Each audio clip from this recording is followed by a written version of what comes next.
Michael Steve got the hairspray. Monday and Tuesday have come and gone. Thursday through Sunday are en route, but the fact of the matter is it's Wednesday. It's now. It's the evening. It's the Metal Summit. We're your island of misfit toys. We're our group of collected egos, collective dummies, collective everything that you want to throw into a bag and then pull out. But the fact of the matter is we are the people that you want to be with because we put the fun in everything. And as always, we've got Angel, we've got Psycho Steve, we've got Bobby, Jason, I'm Jay, but enough of us. It's all about this guy, rock vocalist extraordinaire, Mr. Terry Ilous. How are you, friend? I'm great, brothers. How are you guys doing? All right? We are doing great, man. We are doing phenomenal. First and foremost, man, how is everything going with you? And how have you been keeping yourself occupied over this trying time? Very, very busy for me. A very busy time. Not at first. I have to be honest with you. The first month, I was depressed. I was like, wow, this is going to be terrible. And for a lot of reasons, staying home all the time and not doing anything and not collecting any money. There was no income, there was nothing coming in, and then no touring as well. But after that, I started writing. I wrote, as I said, about 40 songs since March. So, and I've been in studio quite a lot. We have a studio in Denver. XYZ has a recording studio in Denver, actually, that belongs to my drummer. So I went to Denver to record a lot of songs, and I also record a lot of things in Los Angeles. My friend Chris has a great studio here, a couple of miles away from here. So I go there quite a lot. In fact, I was at the studio today working on some tracks. So I'm very, very blessed and grateful. And it's been, I know the crazy times, but I think we're going to pull through, right? Oh, of course. Absolutely, 100%. At the time of shutdown, at the time of lockdown, what were you doing? Were you on the road with XYZ? Were you doing stuff with the Vagabonds? Like, what exactly was on your calendar at the time of being disrupted? What I can tell you is the 4th of March, when it happened, we were scheduled to go to Australia. So we were actually at the airport in Denver. And I was in Los Angeles on that particular day. Our first show was to be the 6th of March in Australia. And I arrived at the airport in LA. My guys were at the airport in Denver. And I made a call. I said, guys, we're not going. And then they said, why? I said, you know what? I believe this is not right. I'm not feeling it with this particular COVID-19. I don't feel comfortable traveling right now, and I don't want to get stuck over there in Australia, which, by the way, Australia is a beautiful continent, so it would have been great. But I didn't feel it. So I called the shots, and Pat, my bass player, and Joey said, yeah, I think you're right. Let's not go. So we called it, and then a few days later, we were on a lockdown. So I guess I get lucky, and unlucky, of course. Absolutely, 100%. And it's always definitely good to have a little bit of foresight going with that too, because I mean, you could have been away from family fully, even further away than you normally would be, considering the amount of family you have in Europe. If you guys got stranded, and for your mates as well in the band, had you guys gotten stranded in Australia, not being able to leave for weeks to maybe a couple of months? Yeah, a couple of months actually, because there was a famous actor. What's his name? The guy who went to Australia. The guy who did the movie Forrest Gump. Tom Hanks. Tom Hanks. He was stuck for 2 months over there. He couldn't come back, and when he came back, he was sick. On top of that, so I mean, Australia is a beautiful continent, that's for sure, and beautiful people, and what a great place to be stranded at. But better there than Siberia for sure. Absolutely, man, 100%. And it definitely knocked the music industry into some territory that we've not been a part of in any way. But yes. I think it's important to bring somebody in who was with us in spirit last week. So I want to bring him in right away, right this second. Psycho Steve, take it away, brother. Well, first of all, thank you for joining us, Mr. Terry. It's always a pleasure to speak with you. Thanks, Steve. And just wanted to say, first thing I want to know is, I never asked you this, how did the name XYZ come about? True story. Everything else was taken, so we chose XYZ. No, we wanted to call ourselves Van Halen, but it was already taken. So Led Zeppelin, same thing. So no, true story. The true story is we remember back in the days when you used to go to stores and they had like all those LPs everywhere, and they were all folded, A, B, C, and there was a side. Usually XYZ was together. Remember that? And there was there was very few bands. There was like XTC, Z was Zebra, but very much there was not that many bands. But we looked it up, and I said, "Oh my God, there's already a sign that says XYZ." So we looked at each other and said, "It's called the band XYZ," and that was it. True story. Yeah, actually, Pat came up with the name. I didn't. Pat is extremely talented. He's got a lot of imagination. Pat's my bass player. Yes, Mr. Fontaine. Yeah, Pat is great. We've been brothers for since we grew up. So, yeah. Right on. Very cool. I thought you maybe got it from the zipper, from on back in the day, on zippers. It said XYZ as well. It's true. Yeah, it could have been as true. I could have said that to you, but no. We wanted to call ourselves Van Halen, but I didn't think Eddie would have been happy about that. Nah. Still get away with it now. He's not gonna say anything. Yeah. Very true, but even if we still did have Eddie, you could probably get away with it because there's all these dueling band names all over the place. In fact, you were a part of that at one point. Yeah. Well, everybody, a name is a very difficult thing to get. I mean, what are you gonna call yourself? It's nowadays. Does it really matter what you call the name of your band? The Shoes. Oh, it's a great band, The Shoes. Yeah. But back then in the 80s, we were all looking for the name Pandemonium or the Destroyers or whatever, whatever, the Romantics, like that band. Remember that band, the Romantics? Great band. What I like about you. Yeah, that's right. I toured with them. I did some dates with them with Great White. Great guys, great songs. Oh yeah, here you go. You're gonna play a song, right? I know. Thought you I'll play some XYZ. No, I can't do that justice. Nah, totally. Bobby, keep rolling with it, brother. So, Terry, you and I started yakking a little bit, but look, 89, I was traveling around and doing a couple things. All of a sudden, it was the breakout year. You guys popped, Roxy Blue, Extreme had a couple really big hits. I think they were on the second album right after Porno Graffiti came out. Now, let's jump forward. Your new album, the album you just put out, which is spectacular. I love that you took 80s classics, but you gave it a Latin flair, a Portuguese flair, a Brazilian flair. It's refreshing. It's that thing that it's like, if you're an 80s metal rock guy, this is that album that you could sit there and go, wow, blew my doors off. It's been my workout album now for the last 2 weeks. Thanks. Thank you. Well, how did it come about? Well, I'll tell you how it come out. My dad, my real dad, and my stepdad as well, were Spanish, from Spain. So my dad was Spanish, and when I was a kid, he was a guitarist as well. So when I was a kid, he used to play me all kinds of musics, things from I used to listen to bossa nova, with those people like Sergio Mendes, all that stuff, But I used to listen to rock, of course, because my dad used to like rock music, and then we used to listen to jazz. And I was fortunate to be able to be introduced to all kinds of music, not just one style, rock or country or whatever. So I remember him playing me this and that and then, and I loved Latin flavor.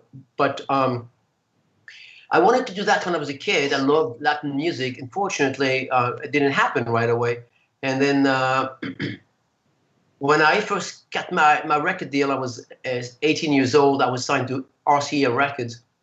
And I was about to release an album. And then a week before they released the album, dropped me. They said, it's not going to work. We don't like your style. So, okay. So I decided to come, yeah, it's the way it is, the music business. So I came to the United States, and I wanted to do something with Latin flavor. But at the time, I came to LA, and I went to the Roxy and the Whiskey, and I was like, wow. It was like, oh my God, I got to be a rock singer. So I grew my hair, dyed my hair blonde like everybody else, at the time. And I became a rock singer. But the truth is, I wanted to be more like a Tom Jones and Latin flavor. I saw a video of Tom Jones when I was young, and all the girls were throwing underwears at him and everything. And I'm like, yeah, I want to get those underwears too. So I did get those underwears, except now they're like kind of granny underwears, so they're much bigger nowadays. Wine hurts coming out your nose. Yeah, it's not the strings anymore. I have this big granny beige underwear, like really big. And I'm like, oh, cool. Anyway, so yeah, no, the truth is, I was fortunate to meet Ben Wood, who's a wonderful guitarist, and Luis Villegas and Jose Garcia, those great musicians. Started working together just for the fun of it. Oh, I would do something in Spanish. I'm like, because I get by in Spanish. I said, oh, let me do a song in Spanish. And then one thing led to another. And when Larry asked me to perform on the ship, the Masters of Rock, at the time I was touring with Great White, and I had some time off because we were only doing 2 shows for like a period of 5 days. So Luis came to me and said, you want to do a song with us? I'm like, yeah. And we did Heaven and Hell. So there was a lot of people watching us, and the crowd loved it. I mean, literally loved it. And I said, I think I got something here. So 3 years later, I put an album together, and here we are. That's amazing. Yeah, and as I mentioned on there, you really took a chance on this. Ronnie passed, what's it got to be, 10 years now? I think it's and you did Heaven and Hell. Mm-hmm. And look, it's a bold leap to do. I mean, Ronnie was a very eclectic singer. And I'm going to jump in again. You and I mentioned, I brought up, you did a version, and anybody, if they want to check it out, you did No Quarters, which, dude, that is like standing there going, okay, I'm naked here. Oh, yeah. Yeah. Beautiful version of it as well. Well, you think, Bobby, as I said, as an artist, you have to reinvent yourself all the time. I don't believe that you have to repeat yourself and do the same things over and over again. Now, if you do that and that works for you, and you're happy with it, I will not criticize you, and I'll say, good for you, man, good for you. However, me, I get bored, and if I have to do the same thing over and over again, I'm like, I always say, Bobby, I always say, if you don't move forward in life, you're moving backward. It's the way it is. And if you repeat yourself all the time musically, you become irrelevant to yourself because you no longer want to create, or you're creating shit music. Or you become irrelevant to your fans because they say, I've heard that before, and they're going to move on to another artist. It's the truth, So I do believe you need to take a chance. It's just like life, It's like it's the same thing for life. You become irrelevant if you don't reinvent yourself a little bit. If you don't cut your hair or shave once in a while or do something, dress differently, whatever. Your friends gonna say, hey man, you're old-fashioned. You need to change a little bit, But some people don't change, and they're happy with that. And you know what? More power to them, and I'm happy for them. I'm just not that type of guy. I need to challenge myself all the time, Well, that's great. I'm glad you did, because, it's wonderful hearing songs that we love done in a different light, and you did it. You did great justice to the song. It's a show when we play live. We have dancers, we have all that stuff. It's a 2-hour set, and we do other songs by Stevie Wonder, songs by my other singer sings songs by Sting. We do versions, and it's really good. I mean, I'm very fortunate to have great musicians with me, and blessed. That's amazing. Jay, back to you, brother. Hey, yeah, no worries. No, that's totally killer. Absolutely. And you're right, because the fact of the matter is, we've discussed this before on the show. The one thing about the music business is like you can be forgotten incredibly quickly and not even realize that it happens to you. So, A lot of artists. It's David Lee Roth used to say, "Here today, gone today." It's just like so. I mean, David is amazing, but he's a comedian. Besides being an amazing performer, he's a comedian. He's funny. But the thing is true. If you don't reinvent yourself, if you don't push yourself, you become irrelevant. And it's a sad thing to disappear slowly. You know what I mean? It's a sad thing. It's best sometimes to just say goodbye and you let go, versus just like repeating yourself and people say, yeah, I've heard that before. It's the same chords, same solo, same everything, and then you need to practice. You need to practice your instrument and take a chance, Yeah. Hook up with different artists and said, hey, David Bowie was just like that. He used to reinvent himself all the time. Now, I'm not David Bowie by any chance. I'm not as talented as David Bowie for sure. But, take a chance, Absolutely, 100%. The beautiful Jason. I think it's time to kick it to you, sir. So, Jason. Jason so Terry, when you were young, what influenced you to get into? When you were little, when you were a little kid. Sorry.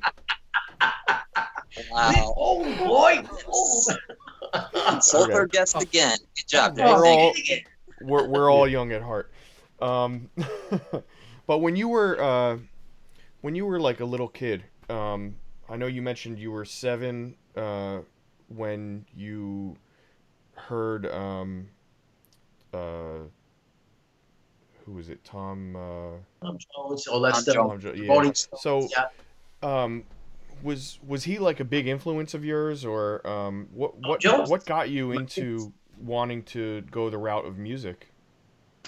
My dad used to play guitar all the time. I mean, there was a guitar at home all the time, so I used to play guitar, and I'm like, wow, I'm gonna pick up this thing, starting to play, And for me, music was an escape. I was not the very popular kid at school. You know what I mean? I was not the kid that everybody would say, oh my God, Terry is the best. I was kind of a loner, and so for me, music was an escape. I don't know if you can understand that. Maybe some of you guys were like me, but I was not the popular kid. And when I used to pick up the guitar, I used to go somewhere else. I used to be somewhere else. I used to pretend I was on stage. I used to pretend, So it was not so much the money. It was not the money at all. I never thought about the money. Never once. You don't do music for the money. You do music because it brings something to you and potentially brings something to others as well. You know what I mean? But when I was a kid, my big influence was not even music. To escape that world I was in, because I grew up in the terrible neighborhood. We grew up very, very poor. And my thing was Bruce Lee. Seriously, dude, I remember watching a Bruce Lee's movie, and I was like, holy shit, that guy came from nowhere.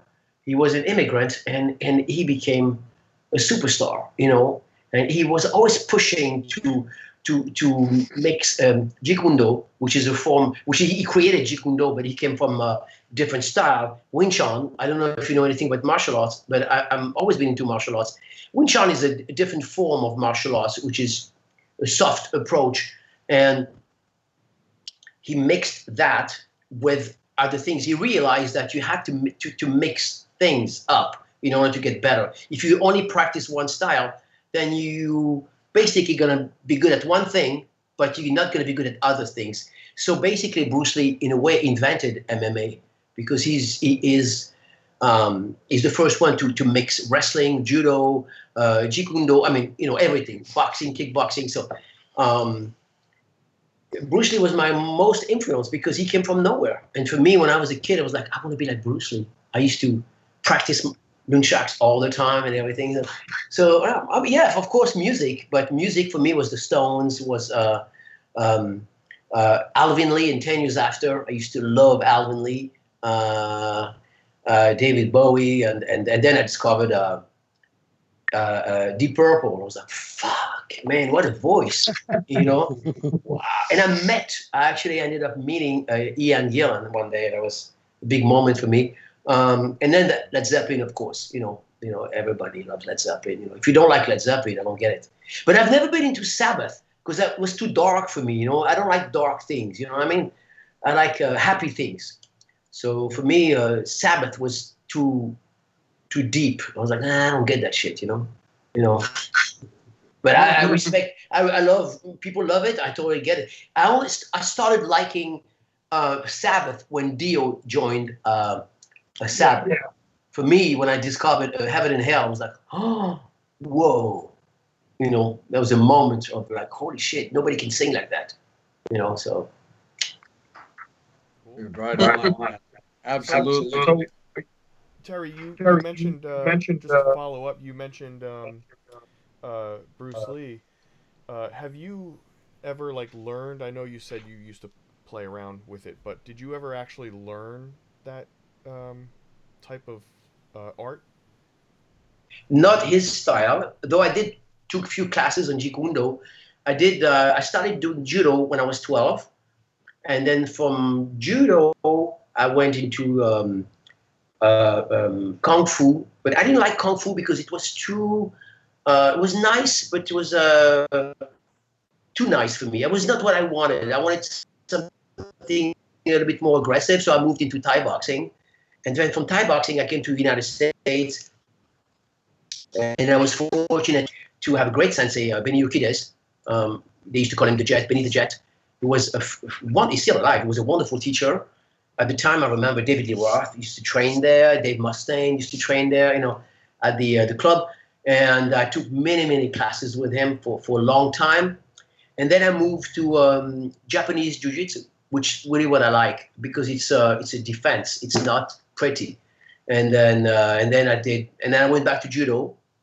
And I have 3 great senseis in Los Angeles. And then I was fortunate because my daughter loves judo as well. So she's been doing judo for the last 10 years of her life. She's 14. She's 14 and a half. She's been doing judo since she's 4 and a half. So yeah, I still practice. I love to practice. I'm not a champion. I'm not a champion whatsoever. I will never be a champion. I don't have the heart to be a champion, but I have the spirit and I love the art. Oh, I trained with Bas Rutten for a long time. Nice. In fact, he sent me a message the other day. We are reconnected. Bas is funny. Bas was, is UFC champion. And I used to train with him in 96, 97 at the Beverly Hills Jiu-Jitsu Club. And when he was competing for the heavyweight championship, I used to hold the pads in the morning at 8 o'clock in the morning. I used to train with him. He used to beat the fuck out of me, to be honest with you. Even though he was gentle, he was like, "Okay, Terry, hold the pads." I was like this, and he would make me fly. And he's a heavy guy. I mean, he's not too heavy. He was 220 at the time, but I'm 150, so that's a big difference. But yeah, I trained in the art for many. I met Steven Seagal. I trained, again, I'm not a champion. I just love the art. For me, it's an escape. It's like music. It's just like, for me, martial art is being in touch with real people. You know what I mean? I go to the dojo. I'm not a champion. I have a black belt, yes, of course, but I'm not a champion. And I belong to the dojo. I belong to a community. And these are my friends. They don't care who you are, if you're a star or not. For me, it's a very humbling experience because I get my ass kicked quite often. But it's true. I mean, I trained with some of the most famous champions in the world, seriously, especially in the 90s, like Marco Ruas and Oleg Taktarov, all those guys, and Jean Lebel. These are, I don't know if you know anything about martial art, but these are iconic martial artists. And martial arts for me is the escape. It's just like music. It's just like, God, let me go to the dojo and train and meet real people who don't care about your hair, what kind of car you drive, if you're a rock star or whatever. Just real people, Joe Schmo. That's what I want to be with. I want to be with real people. I'm not a rock star. I've never had the mentality of a rock star. I would never have that mentality. I don't. If you have it, if somebody else has it, good for you guys. I just don't have that. It's not in me. For sure. We can definitely understand that. But speaking of rock stars, let's kick it over to Angel to hear from the rock stars that keep our show going. How are the Metal Summoners doing, brother? Boy, a lot of love from the fans. Matt Porter, say thank you for watching. CJ Hart, Eric Scher. I know CJ. Oh, Yeah, I do. I know he sent me a message not so long ago. CJ Hart, right? yep. Yeah, I know him. Seriously. Nice. Probably thinks I'm kidding, but I'm not kidding. No, we believe you. Yeah. In fact, hey, CJ, buddy, he's going to leave a message. You see what's going to happen. Hey, we see we got. Go ahead, Angel. Sorry, I cut you off. I apologize. No, it's okay. It's your show. Now, you're from New Jersey, right? Yep, from New Jersey. What exit? Exit 9.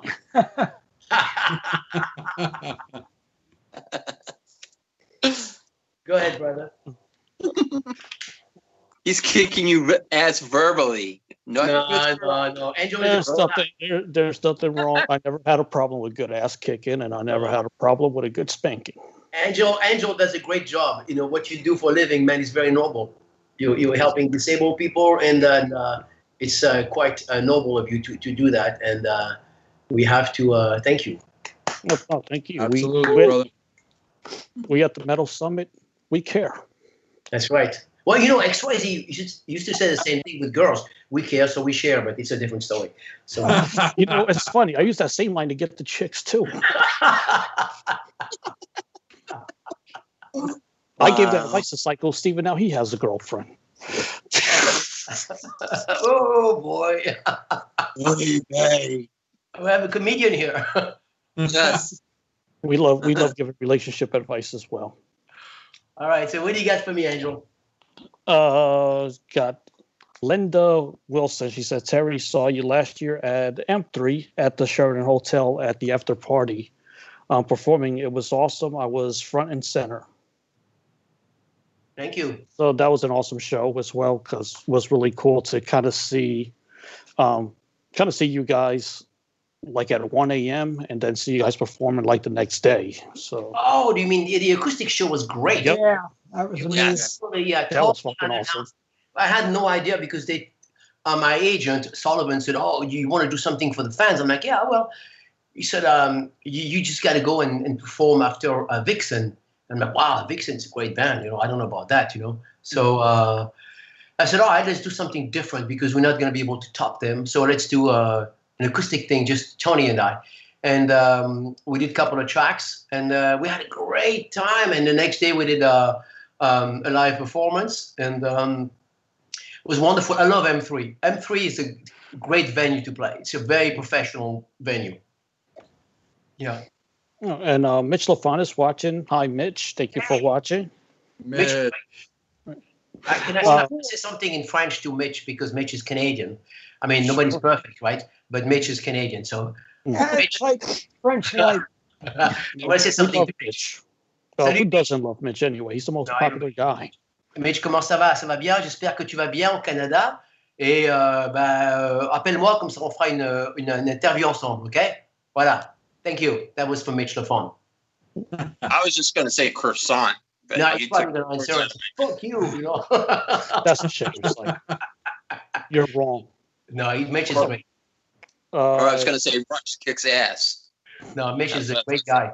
He's been around the block. He knows everybody in the music business. Everybody. Yes, he knows everybody. He could run for Canadian Prime Minister, and he would probably get 100% of the votes because everybody knows him. Yeah. Well, in Canada, it's very cold right now. We were talking about the weather. Dude, Canada is like deadly, right? It's the weather, But it's a great country, too. It's a great people over there. Very friendly. Anyway. So I should take a road trip to Canada. Kim Sullivan. Terry saw you in 2019 at Rocklahoma was a great performance. I loved it when you sat down on the stage to sing to us all. Wow, that's what it's all about. Thank you. Appreciate that. There's one thing about being a performer is you have to remember why you're there. You're doing it for the fans. You know, the fans pay a lot of money to see the show, and you have to be ready. You have to give them the best you can give them, and don't hold back. Just take some time and just do things the right way. So I'm honestly, to be honest with you, I'm grateful to still have fans. I'm like, wow, you know, after all these years, you know, and I'm very grateful, you know, and I don't take it lightly. Every time you know, when I perform, I'm like, why, it could be my last performance. Might as well do it well, you know. Oh. You know. And I have a question. Your voice is your instrument. So I guess when you're in different seasons, when it's allergy season, different altitudes, and so on, how do you maintain your voice when you're on the road? Honestly, I drink a lot of water. Seriously, even now, you know, I was drinking a lot of water. I drink a lot of water. I don't smoke. I try to sleep at least 6 hours a night. I usually don't sleep more than 6 hours a night anyway. But I want to have at least 5 to 6 hours a night in order to be healthy. And on the road, I try not to talk too much. Like, what's killing you on the road is A, the lack of sleep, B, the weather, of course, and C, the fact that you're talking a lot. So it kills the voice. Talking does more damage to your vocal cords than anything else. So, or talking on the phone is the worst. So I try to do that, and I got good genes. And every time I go on stage, I'm always scared. I have to be honest with you. I'm like, am I going to be able to get the notes? Am I going to be able to sing correctly? You know, and I'm a very I criticize myself all the time. Oh, it's not good enough. I could do better. I could do better. So I always try to listen to my recordings. I'm like, yeah, that note wasn't perfect. You know, I could do better. You know, next time I'm going to push more. You know, so just take care of myself. You know, I exercise a lot and I don't drink much. You know, that's it. You know, and I don't know, I'm grateful. You know, good shape.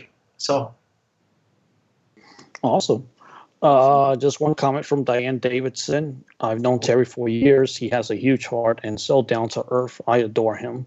Thank you. Diane is a good friend of mine. She recently went through a really strong. I hope I can share that with her. Diane, I hope you don't mind. I'm going to share your story, but she had a big scare because she thought she had cancer, and we were connecting online, and she said, "I think I get cancer, and I'm freaking out." And I sent her a nice message. We were chatting a little bit, and I felt really bad for her because, I mean, we don't know when we're going to die. But knowing that it could happen and then cancer is there freaks you out, right? You're like, holy shit, now there's a date, you know, doctor's going to give me 6 months. And you're like, oh my God, you know. So I felt really bad for her. But last night, she posted a note saying she's cancer free. And that's wonderful because, yeah, it's just, God, man, I mean, Diana is a beautiful girl. Except she's really tall, so it's never going to happen, her and I. She's too tall for me. I'll buy you a step ladder.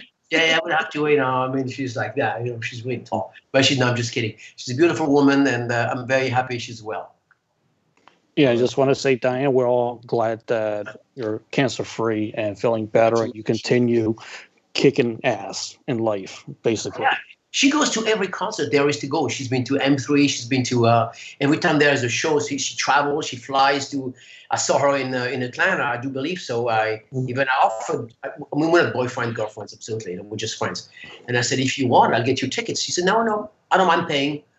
I'm going to support you guys. She's great. So here's a fun question. Do you ever get, when you see like the same fans, do you ever get confused as to what town you're in?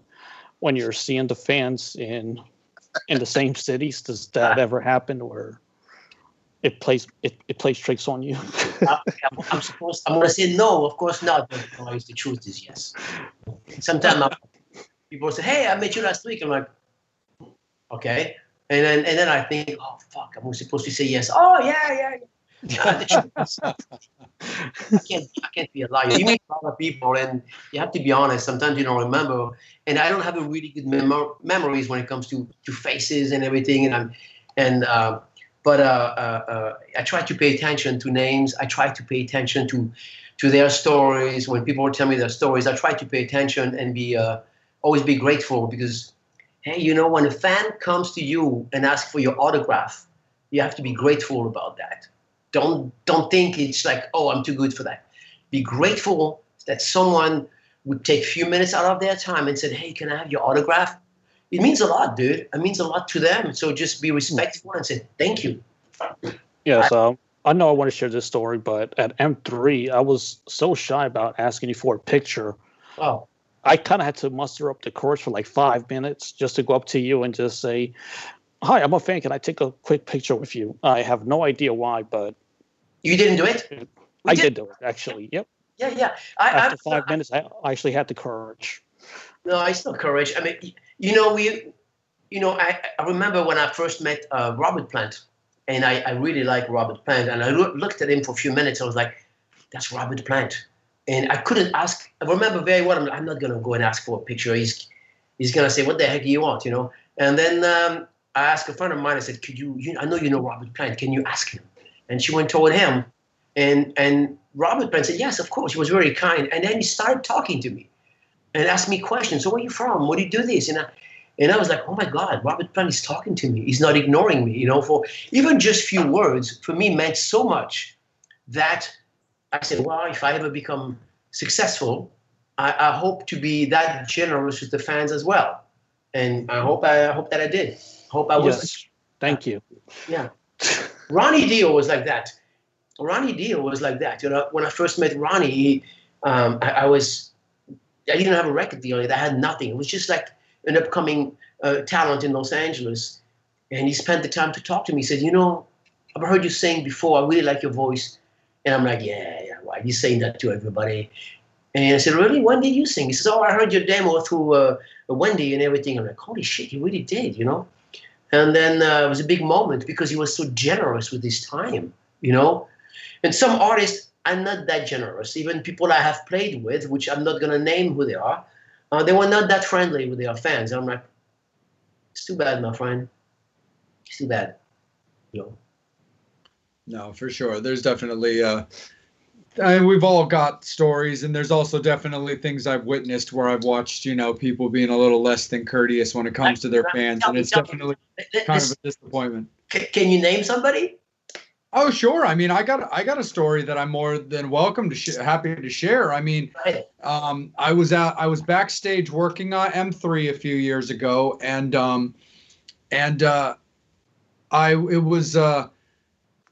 Vince Neil was getting ready to take the stage, and the fact of the matter is Vince Neil fronts my favorite band of 30 years. I've been a Motley Crue guy my whole life. But the part that was kind of frustrating is, so I was standing out there because I was getting ready to do like pictures and whatnot, and I was standing backstage with a bunch of other people as he was getting ready to leave, and I had my little Vince Neil solo CD in my hand. I was like, well, let's just see if maybe he's down to hit me with a quick signature, because that would be pretty rad, because I really love that first solo album. Anyway, right as he was coming towards me, this little kid ran in front of me with like their dad's like vinyl record or something like that, most likely their dad's vinyl record, but it was all good, and was like, hey, Vince, are you down to, will you sign? He did it, but I got to be honest, he let out the most like audible sigh right before he did it, where he was just like, and I'm kind of like, bro, this kid's like 8, man. It's one thing to do that to me. I'm an adult. I can handle that. But come on, bro. It's a kid, But I've also seen other examples of him taking pictures with people I know. He played the Heritage Festival here in Maryland pretty recently. And I saw people put pictures up on Facebook of pictures that they got with Vince. So I always think it's important when there are certain horror stories to include that there are examples in both ways, and sometimes you maybe just catch a person at a rough moment and stuff like that. I get it. I've done many shows with Vince because we were on the same roster when when during my tenure with a Great White for about 9 years, 8.5 years. So we did many shows with Vince, and I have to tell you that Vince was always nice to me. I mean, he's always been super nice to me.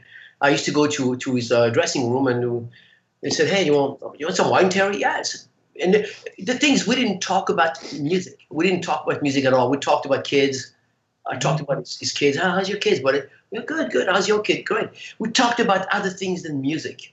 But I've always had a great relationship with Vince. Now it's me. Maybe some other people don't have a good moment, and I get it. But I think Vince is a rock star. So we were talking about that. Vince is a rock star. He's got that mentality, which is not bad at all. I'm not saying it's negative at all. But Vince is an iconic person. I mean, he's sold millions of albums. He's a true rock star. So, he's being, sometimes everybody wants to talk to him and everything. It's difficult when you're that famous. You know what I mean? So, sure, absolutely. But with me, wow, my God, I love Vince. I mean, I had great things with him. Great thing to say about him. So. Yeah, absolutely. And actually, since you were talking about playing with him multiple times while you were with Great White, one of the next questions that I did want to ask you was when it came to that time period was recording with Great White. Because again, you're no stranger to putting out albums with XYZ and all that kind of stuff. And I'm curious to hear about your experience putting out your album with Great White. With them having the back catalog of everything that they did with Jack. Talk a little bit about you and the band's decision that it was time to record new music. How did it feel, and how did the writing process go? Oh, that's a good question. You have to understand that, first of all, it was not easy to replace Jack. Jack is an iconic singer. He's a really good singer. He's no joke. And he was a wonderful performer. Jack is funny. He's really funny.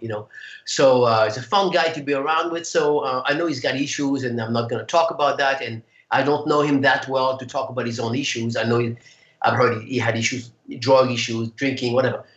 That's different. But as a singer, you cannot whether you like his voice or not, you cannot deny the talent. The guy was definitely a great singer. So replacing him was no easy task. When I joined the band, the first album, I wanted to be myself. I said, well, I'm Terry Ilous, so I'm going to sing my way. But Michael, who produced the first album, wanted me to sing more, wanted me to hold back a little bit more, hold back and not go so bluesy, because I'm very bluesy when I sing, all the scales and everything. He was like, oh no, you can't do that. You have to sing more things. Which I understand, by the way. I'm not criticizing Michael at all. He had a vision. He was replacing his singer, and he wanted someone that would be not necessarily a clone, because he knew I would never sound like Jack, but he wanted something close, say, hey, that's close by. So I got it. However, I wasn't comfortable with it. I have to be honest with you, because when I was singing, I was like, God, I want to do like, whoa, I couldn't do all that stuff. I was like, So I was holding back. I was writing the lyrics and the music with Mark and Michael a little bit as well. On the first album, Michael was writing as well. And then I was a bit uncomfortable, but I respected them, and I understood at the time why they wanted me to sing that way. So I have the utmost respect. Next album, the live album, I absolutely despise that album. It's horrible for many reasons. And they threw me on stage and sing, and that's it, and we're going to record it. I hated that album. But I get it. But the last album, oh my God, was a Full Circle. It was a great album. I had the opportunity of being myself a little bit more. And of course, I wrote a lot of the music and a lot of the lyrics as well. And working with Michael Wagner was a blessing. He's a great producer. And I was able to sing the way I wanted to sing a little bit more. I was still holding back. There's a lot of things I cannot do it when I was doing Great White, except when I was singing live. Then live, people were like, wow, the guy's opening up like crazy, Again, I respect the way Great White wanted me to sing. I respect that, because they wanted someone that would follow up on Jack's footstep. I respect that totally, and I understand. However, I'm happy to be back on my own.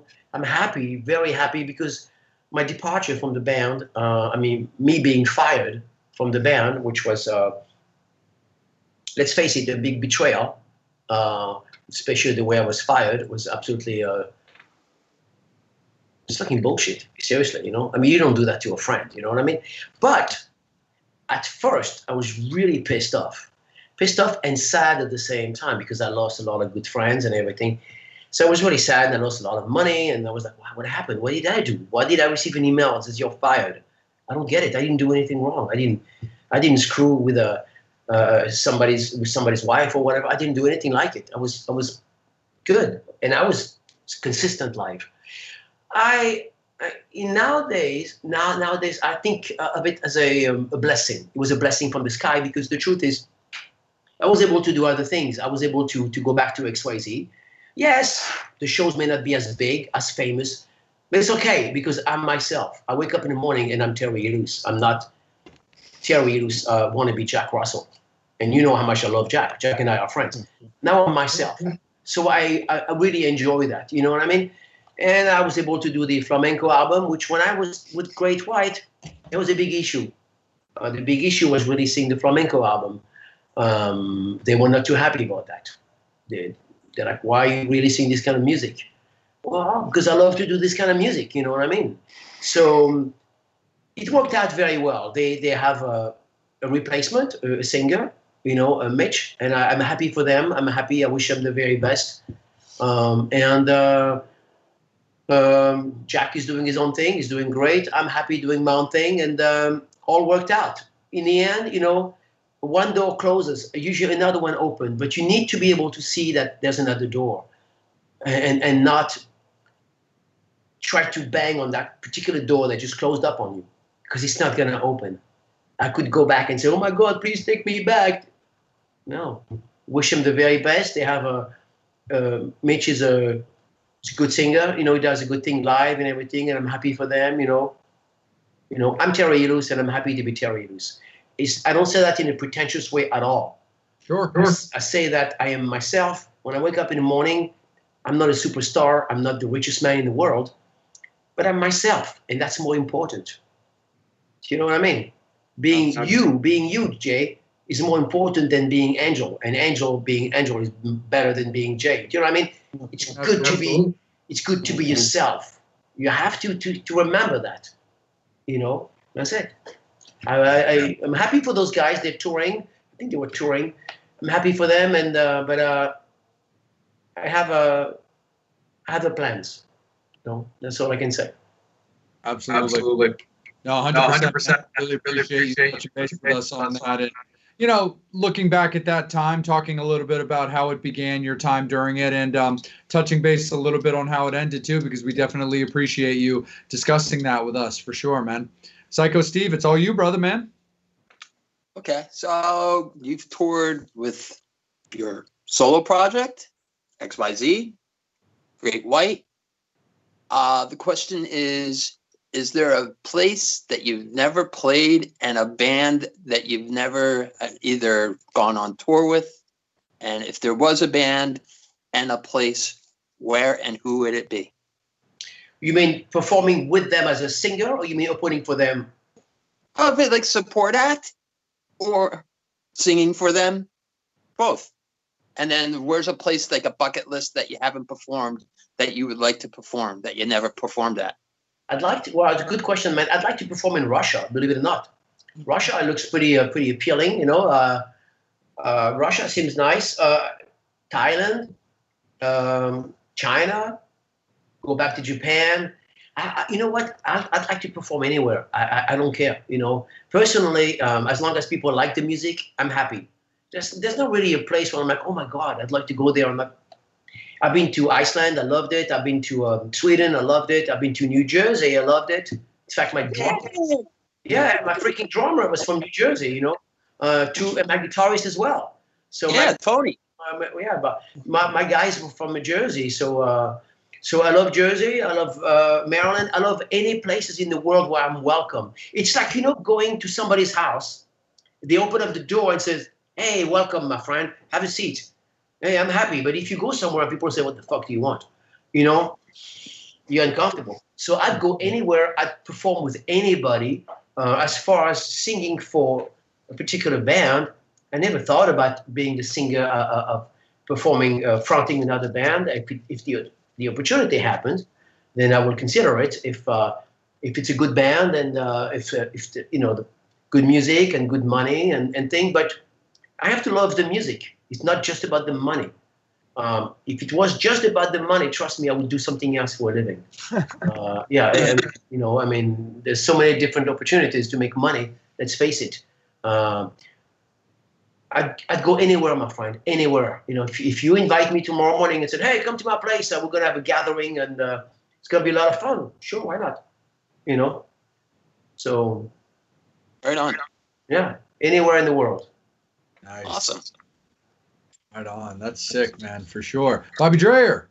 Whoa. Okay. Steve. Okay, Terry. So a couple things.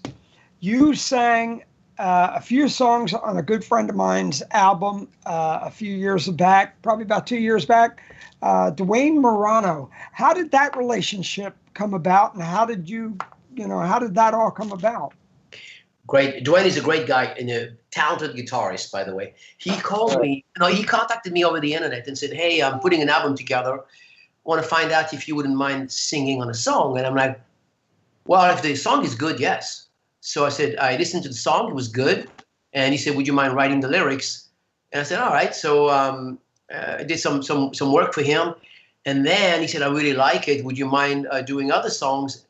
And he sent me other songs, and I said, "Yeah, let's do a little collaboration." So I contacted my friend J.K. Northrop, and I said, "Hey, J.K., I got this artist who would like to work with me, but I'd like to find out if you want to be involved." And so I involved J.K. and then we did some great stuff for Dwayne. I usually work with the same people. It's just funny. I'm like a wolf. I go back to my den all the time.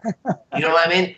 I go back to the same people because I trust them. Like I work with J.K. Northrop very often because I think he's brilliant, and I go to some people here in Los Angeles. I work with the same people over and over again. It doesn't mean I'm not willing to experiment with other people. Not at all. But I know I have my turf. I can go back there. I know I get something there. Like my buddy Jeff Paris is brilliant, so I go back to Jeff Paris. And I said, "Hey, Jeff, I need a song, So Dwayne, great experience, great guitarist, easy to work with. And on top of that, Dwayne is a CPA. So I called him a few times, "Hey, help me save money." So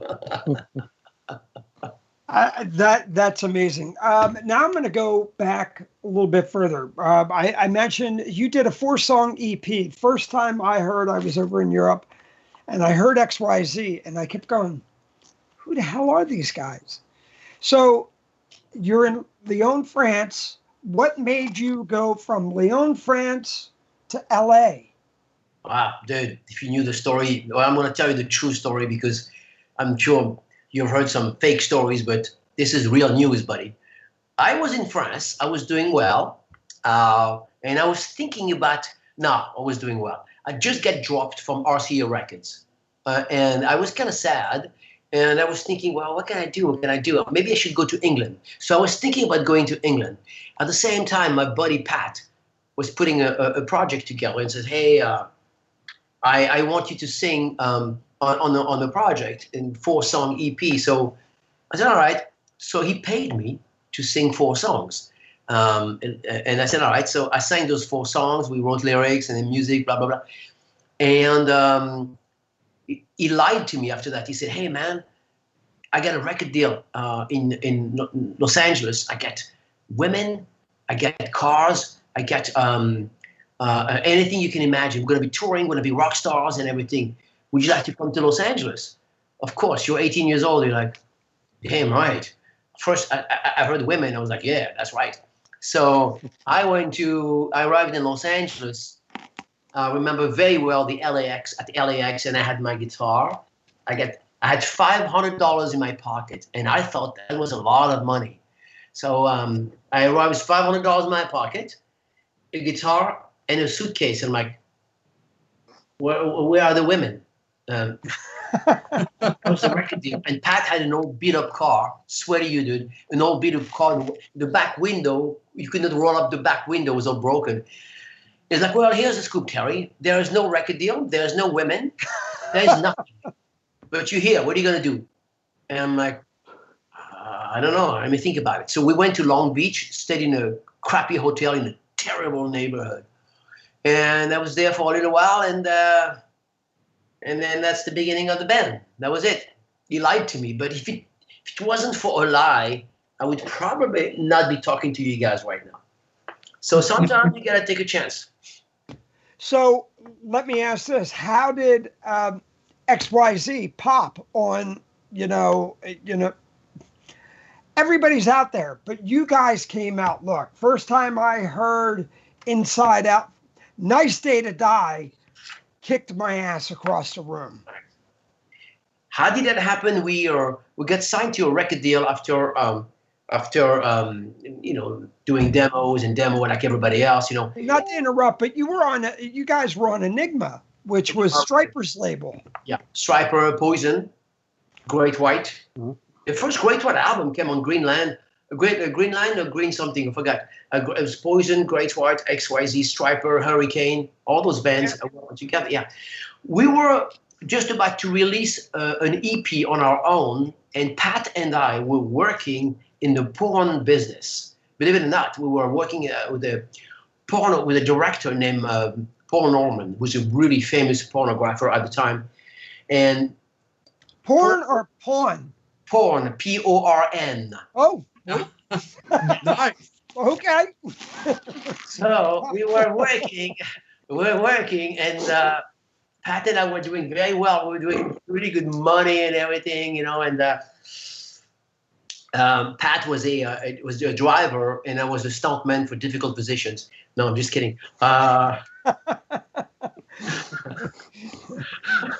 Just kidding. That's all right. That's all right, Terry. Bobby's the fluffer, so. I was getting ready to go to LA for that position. No, we were working. I was the assistant director at the time, and Pat was doing the same type of thing. We were working. And Norman, who was a dear friend, wanted to give us money so we could record an album. So we did a video. We were just about to work on an album, and then Enigma Records signed us, thanks to a friend of mine named Sharon Murley, who discovered us. So we did an album. We were about to get to do the album with Paul Stanley, actually. Paul Stanley was supposed to produce the album.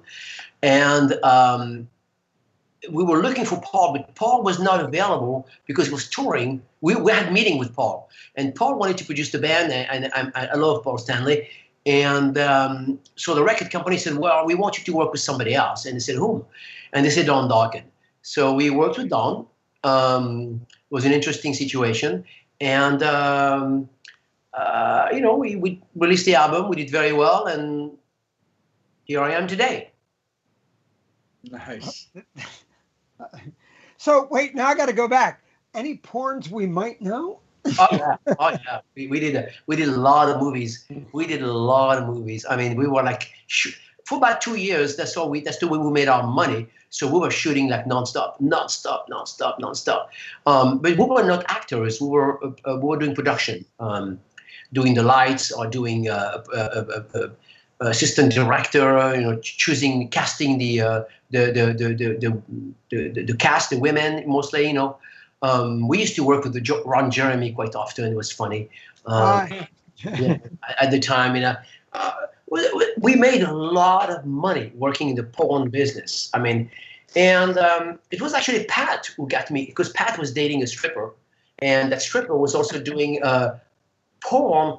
Her name was what was her name?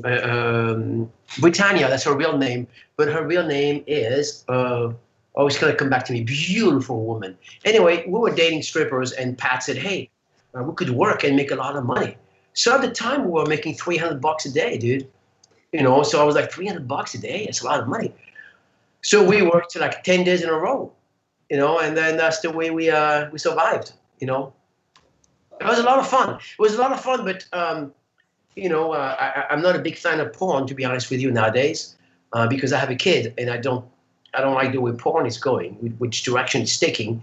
However, I understand. It was fun back then. But now that I'm older, I don't feel the same way. Yeah, yeah. It all hey, it's there. Girls, girls, girls. No.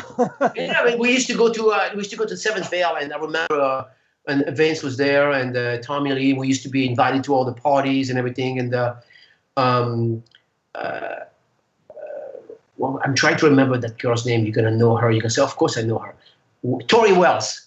Oh, yeah, yeah. Tori was my roommate. Tori Wells used to live with me. It was Tori Wells, Gina Fine, and Taja Ray, all those girls, and we used to all live together. And there was an interesting time. Put it this way. Well, Terry, now that we've discussed your band's history in the porn business, where did the name XYZ really come from?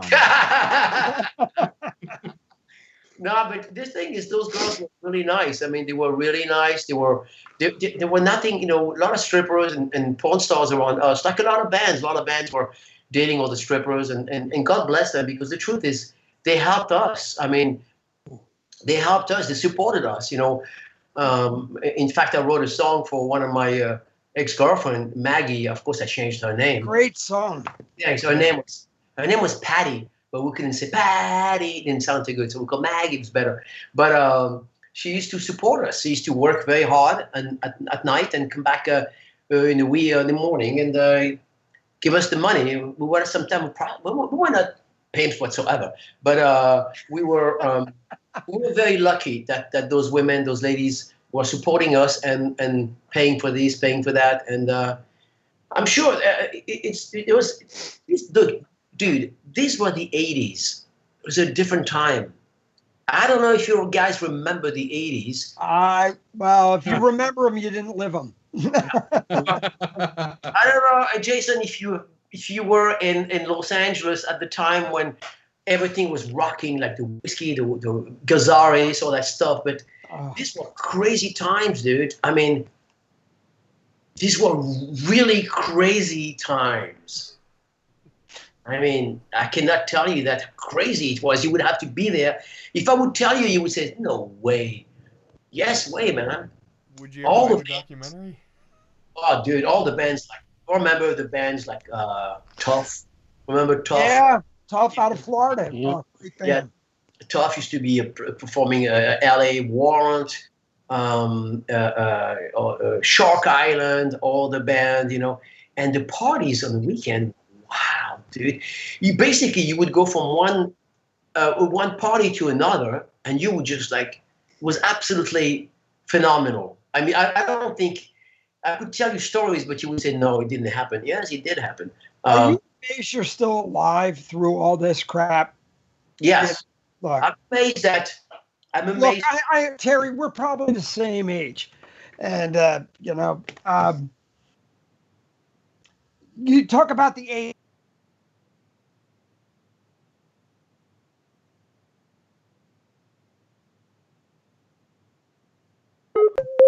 First, we kept saying, "Oh, it's only that person's disease," but you guys were the ones spreading it. We were lucky because, first of all, we never slept. I mean, we were careful, but the thing is, we got lucky. And second of all, one thing for me is I was not into drugs. Drugs was not my thing, and I was not into drinking. So I didn't drink, and I didn't do drugs because I was competing at the same time. I was doing kickboxing, and my sensei was Sensei Benny Yukides. So I was practicing Yukido-kan. So I couldn't drink and do martial arts. So for me, it was either you do one or the other. Yeah. So I was like, nah, not drinking, not doing drugs. Coke was not my thing, But dude, I mean, these were crazy times. People were getting laid left and right. I mean, it was like, I mean, really? I mean, it was really literally, you would go to a place and said, hey, you're cute. Girls would come to you and said, hey, you're cute. You want to go to my place? You're like, okay. I mean, that's basically as fast as that. I mean, it's just like, and girls were very pretty. And then the 90s happened with all the bands like Nirvana and everything. And then that's all she wrote. I was like, God, man. Damn flannel. What happened to beauty, man? It's like, what happened, Uh, But I was careful and I was lucky. And now that I think about it, these were crazy times. I mean, I'm sure you've seen videos and documentaries on the 80s. You've seen the thing, but the Motley Crue story, the dirt. Yeah. Yeah. which is Yeah, true. yeah. It's basically the way it I happened. drank the whiskey enough with Jeremy and sitting there doing shots with Ron, and I was like, "Oh my God, am I going to get an STD?"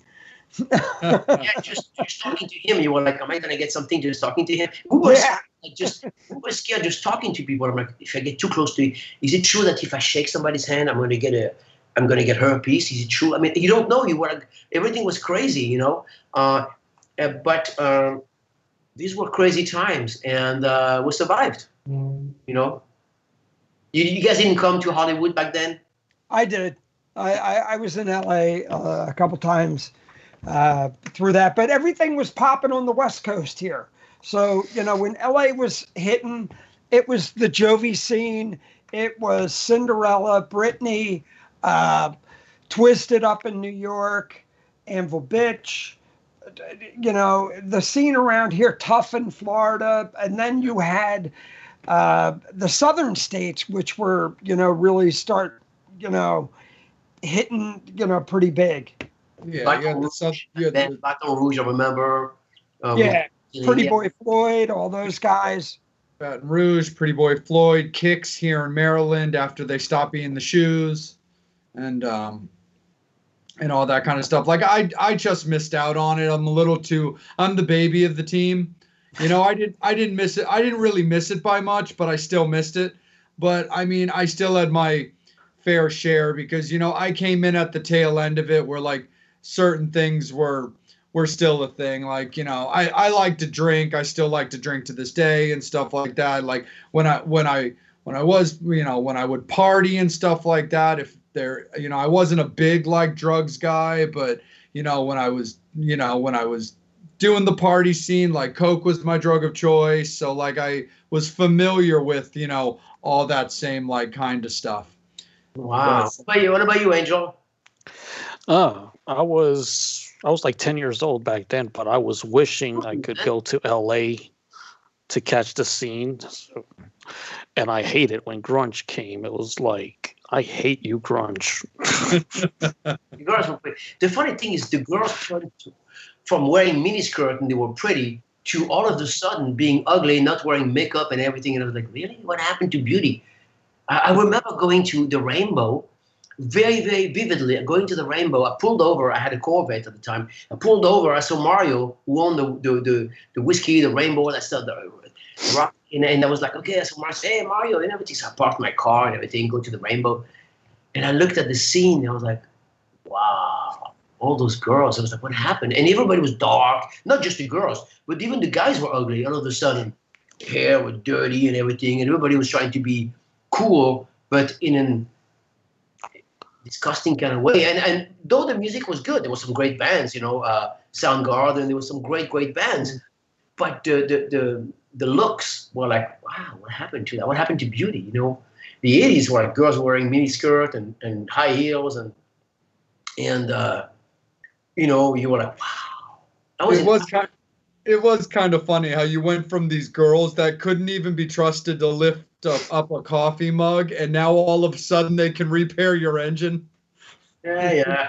Well, but we these were fun times. But now that I look at it, now that I'm a dad, I'm like, God, man, I hope there's no karma. That's what I said. Well, on that note, Jason, we haven't heard from you, brother. Let's bring you in, man. So I got a question for you, Terry. Yeah, brother. Would you be able to head over to In-N-Out Burger, get me some food, and next day air it to me in an ice box? I'll pay for it. Jason, the truth is, I live about 2 blocks away from In-N-Out Burger. Oh, I can seriously, right now where I am at, I can literally almost smell it. Almost. Yeah. I mean, literally. I live 2 blocks away from In-N-Out Burger, and I live in Woodland Hills, and there's an In-N-Out Burger, and there's a huge line all the time. What I can do, I can take a picture one day, send it to you, And In-N-Out is, I mean, I'm not a big meat eater, and I stopped eating meat recently. But last time I had a burger was with my PR girl, Valerie, and I said, yeah, let's go get we had what did we have? We have a shake, chocolate shake, and a double and French fries. I'm getting hungry. Dude. I'm getting hungry. Yeah. That was deadly. Dude, man. I haven't had In-N-Out Burger in so long. You guys don't have that where you live? You know, You don't have that? you know what's interesting? I reached out to corporate, and Yeah. I'm like, do you guys ever plan on coming to the East Coast? I know that they were talking about like New York City, opening up one in New York City, but that plan fell through. Why? I I mean, man, because dude, the I mean- reason why is because of the environment, the atmosphere, like they serve their food as fresh as possible from the Yeah. farmland out there. But if they bring it into areas where the seasons change, then they don't want to do that. They don't want to freeze their food. Then they become like some other fast food chain. So yeah, that's their In-N-Out. reasoning. In-N-Out is a tradition here. Whether I mean, I don't eat meat much anymore, but when I do, I'm like, you know what? I mean, I know my assistant Val, she loves In-N-Out. So every time we go out, it's a big thing. I'm like, hey, you want to go out? Yeah, you got it. So we go. There's a drive-through, and it's our little thing. We go to In-N-Out, and we get the French fries, the double, no onions, and the shake, chocolate shake, and then we talk for like a long time about life and everything, and it's pretty cool. I tell you what, man, In-N-Out is very popular here. You know, Terry, help us get sponsored by In-N-Out Burger. I got a shirt that says In-N-Out Burger. Seriously, dude. I'm like, yeah, I got another one. I'm getting it. I lost it. I got another one that says Big Boys. Bob's Big Boy. Bob's Big Boys. Yeah, I have I one. was Yeah, there when I was little. yeah, you did. Yeah. I had a bank, a Bob's Big Boy bank. Oh, really? Little The Bob's doll? Big Boy bank. I might still have it somewhere. I don't know. Yeah. It's very popular in Los Angeles also. Yeah, in Burbank especially. That place is packed. Pretty seriously, the one in Burbank is always packed. I believe People it. love- I believe it. People love to go to Big Boy. It's a tradition, And then every Friday night they have a car show, like an old cars. So you go there and then I've been there a few times, and you show your cars and people talk about cars for hours, and everybody's like judging their cars. What kind of car do you have? I've been there a few times. Though they don't like my cars, but whatever. If in order to be liked over there, you need to have a Chevy or a Ford. If you go there with anything that is foreign, they're like, what the fuck? They don't like that. You need to have if you have a Camaro, oh, you're popular over there. Oh yeah. Good. You're gonna have a lot of friends at that time. Angel, how are the Metal Summoners doing, buddy? Oh, awesome. Michael wants to know what's next besides XYZ. Well, I'm currently working on some. I had 4 projects at the same time, actually 4 or 5. I forgot. I'm gonna be releasing an album with my good friend J.K. Northrop. Actually, it's not gonna be an album because I think nobody buys albums anymore. We're gonna do a couple of singles left and right. So J.K. and I are projecting a bunch of songs. They're gonna be pretty heavy, but in an XYZ way, like rock, stuff like that, So lots of great guitars and high notes, that stuff, you know what I mean? And we're gonna have that. And I'm working on more songs with the Latin band. That's one thing I'm doing with them as well. Then I'm working on something with XYZ, but it's a little bit of a surprise because it's going to be a little bit different from what XYZ used to do. So I don't know how it's going to be taken. I don't know if people don't like it or not. But the thing is, I like it, so that matters to me a lot.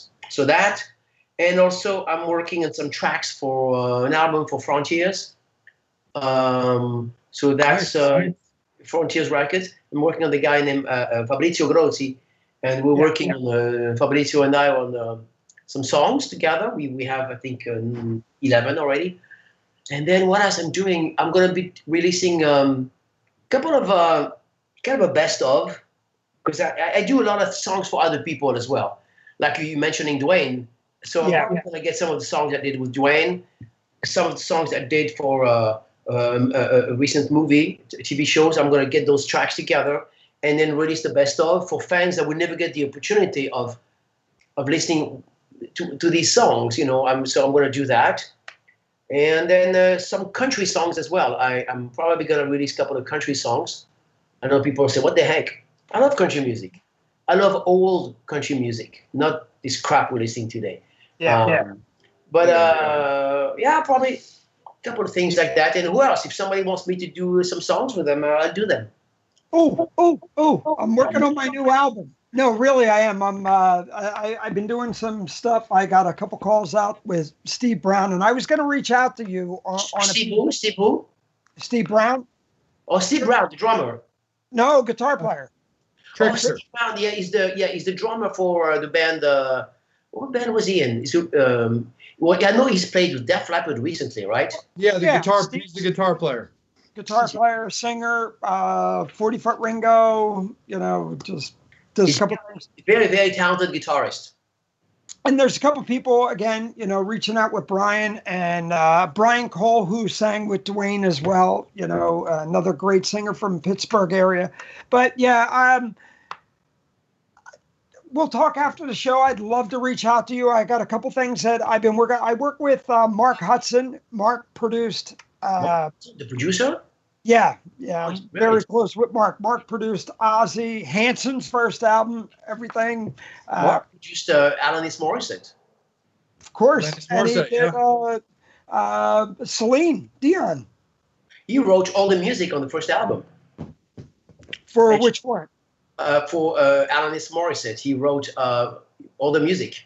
And she wrote the lyrics, or vice versa. I'm not sure. But I met him once. He's a very talented guy. He's funny as hell. His studio's out in LA, but he lives right up in. But Mark's great. Produced 9 albums for Ringo. But, really? Wow. Yeah, did a lot of great things. And but Terry, look, not about that. It's about you. It's amazing what you have done, and I love that XYZ is still out there making music, and you're talking about new music. With the way the industry is now, are you afraid it's going to be singles based, not album based? Because look, you guys made great albums, but nobody buys an album. I think doing an album nowadays is great for the fans. And that's great, but I think nobody's going to buy it. Unfortunately, nobody's going to buy the album. And you need to understand that doing an album costs a lot of money. Yeah. And here's the way it works. And it has nothing to do with just the fans. Here's the way music business works nowadays.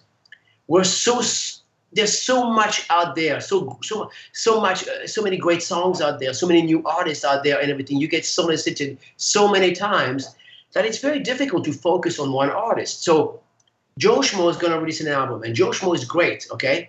He releases 11 songs on, let's say, tomorrow morning. Joe Schmo's new album, blah, blah, blah. And then at the same time, 5,000 artists release another album on the same day. So you're going to say, oh, I'm going to listen to Joe Schmo, then I'm going to listen to this. Today, the way it is, the day of releasing an album are over at this moment because there's too many things out there. Anybody can make an album out there. Anybody can go in the studio. All you need is a garage band, and you can record something, and that's it. You got it. Do you know what I mean? And you release it, you put it out there, and you're good. So it doesn't mean it's good. I'm just saying it's easy to put something out there. As of before, you would go in the studio. You get a big studio, the big production. It costs a lot of money. The producer, the record company, it takes time to record an album. So I think the days of putting an album out there are over. Just like in the 60s, people were putting out 45, if you remember, side A, side B. And then they would put an album out there. Nowadays, people don't even bother. They just put one song, and that's it. One song out there, and that's it. You know? Who's calling you? Say, hey, I'm here. No, it's Steve. I'm just trying to see where the hell he went. Oh, yeah, No worries. Angel, let me kick it back up to you, buddy. Cool. Just a couple more fan comments, and then we can get to our sponsors. Nina McCartney, I'm wearing my XYZ baseball shirt today. Just thank you for watching. Sarah, hi Terry. Sherry, Costco, hi Terry. Oh, I know Sherry. Sherry's great. Sherry lives in Maryland, I believe, or somewhere, or West Virginia. I forgot. I always forget those two. She lives somewhere. She's a great person. And Star Peters has a question. How have you been spending your time during this quarantine? Writing music, my friend. Writing music. I've been writing like crazy. As I said, since March, I wrote about 40 songs. Spending time with my kid, which is a good thing. I was able to spend more time with my daughter than ever before. Because when I was touring with Great White, I was always gone.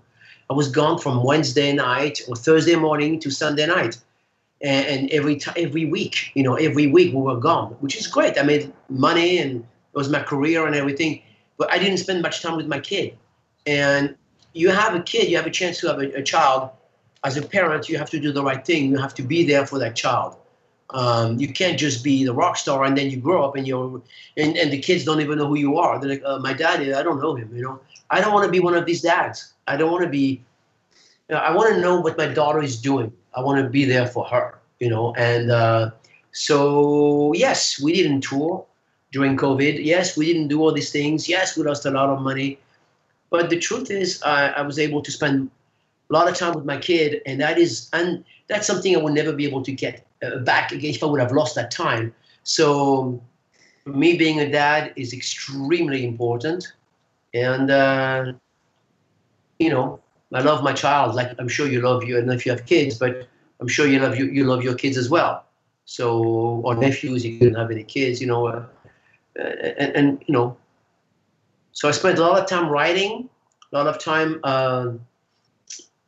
spending time with my kid, and what else? Traveling a little bit, and that's it. I haven't worked out at all. I put on 7 pounds. Damn. So you've been posting some pictures where it looked like you've been working out. We've all been jealous of you. No, it's not. You've all put on weight. Not as good as before. When I was practicing much more martial arts, we were practicing 3 times a week. Even when I was touring with Great White, on Sunday night I would arrive in town. Monday, Tuesday, and Wednesday I'd be at the dojo or I'd be at the gym and working out like crazy. I would do double duty. In the morning I would do physical workout, and at night I would go to the dojo to practice martial arts. But I haven't been able to do that because we can't train right now. We can't. However, soon we will be able to train. Hopefully.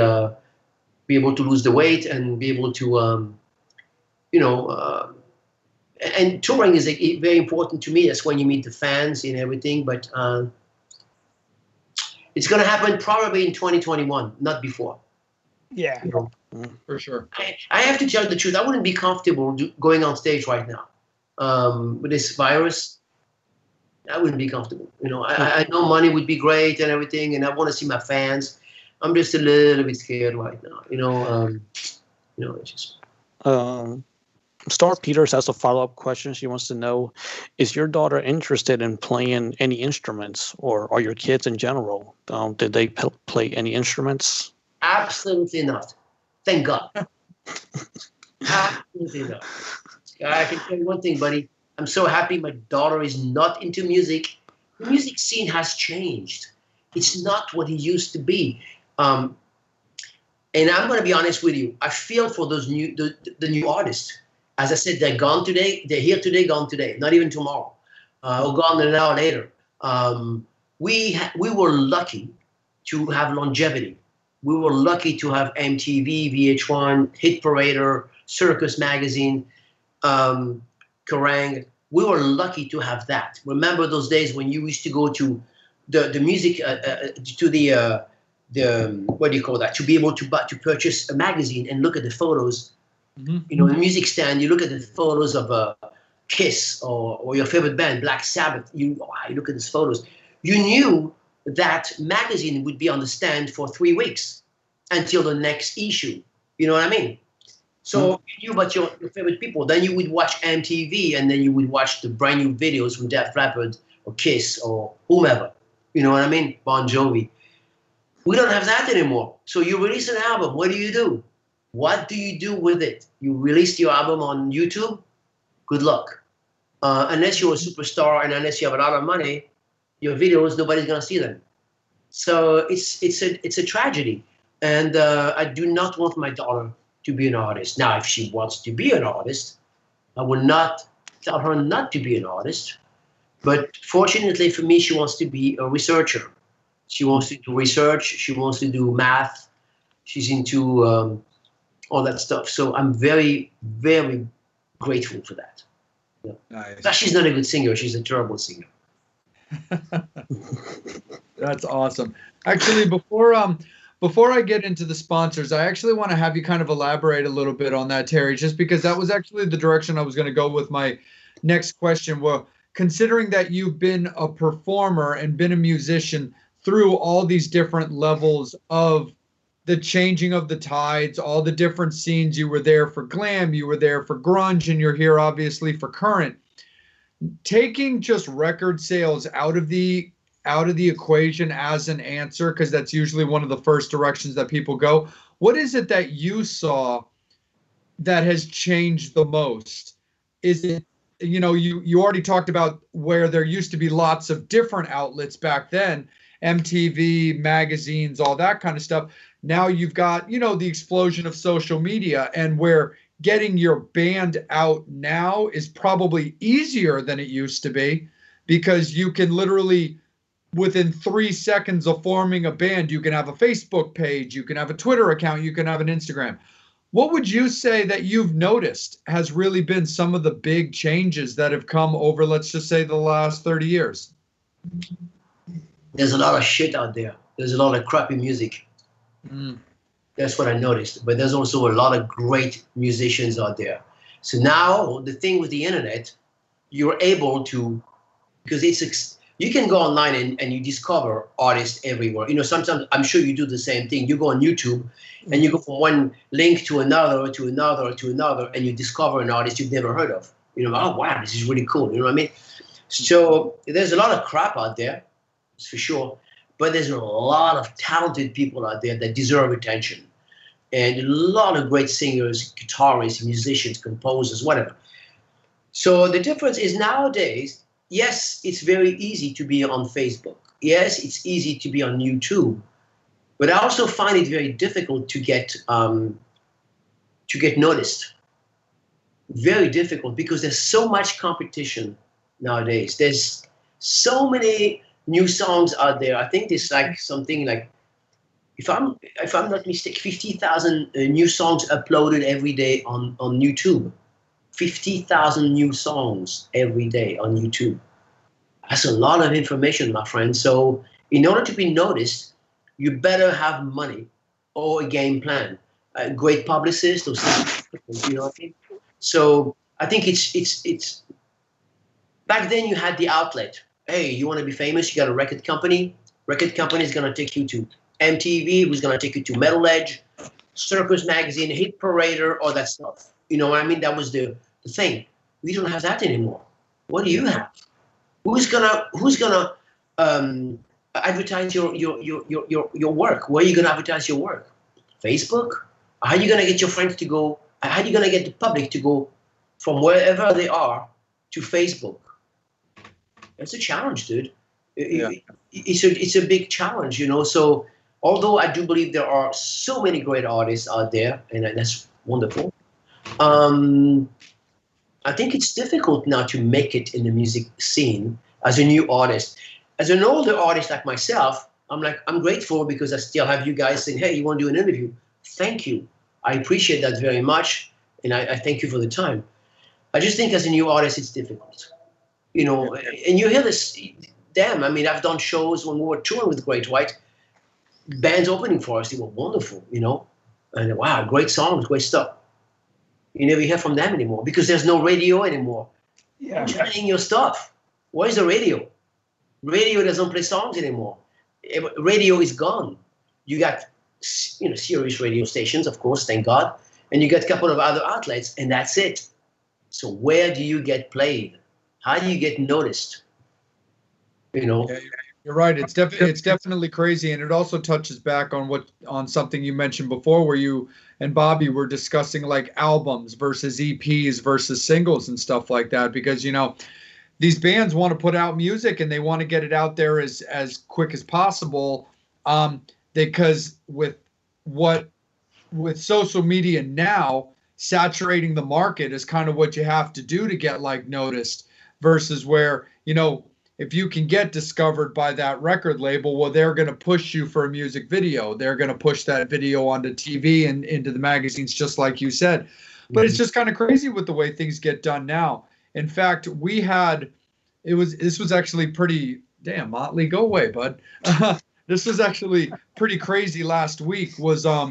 We had 3 alumni of this show who all put out singles on the same day.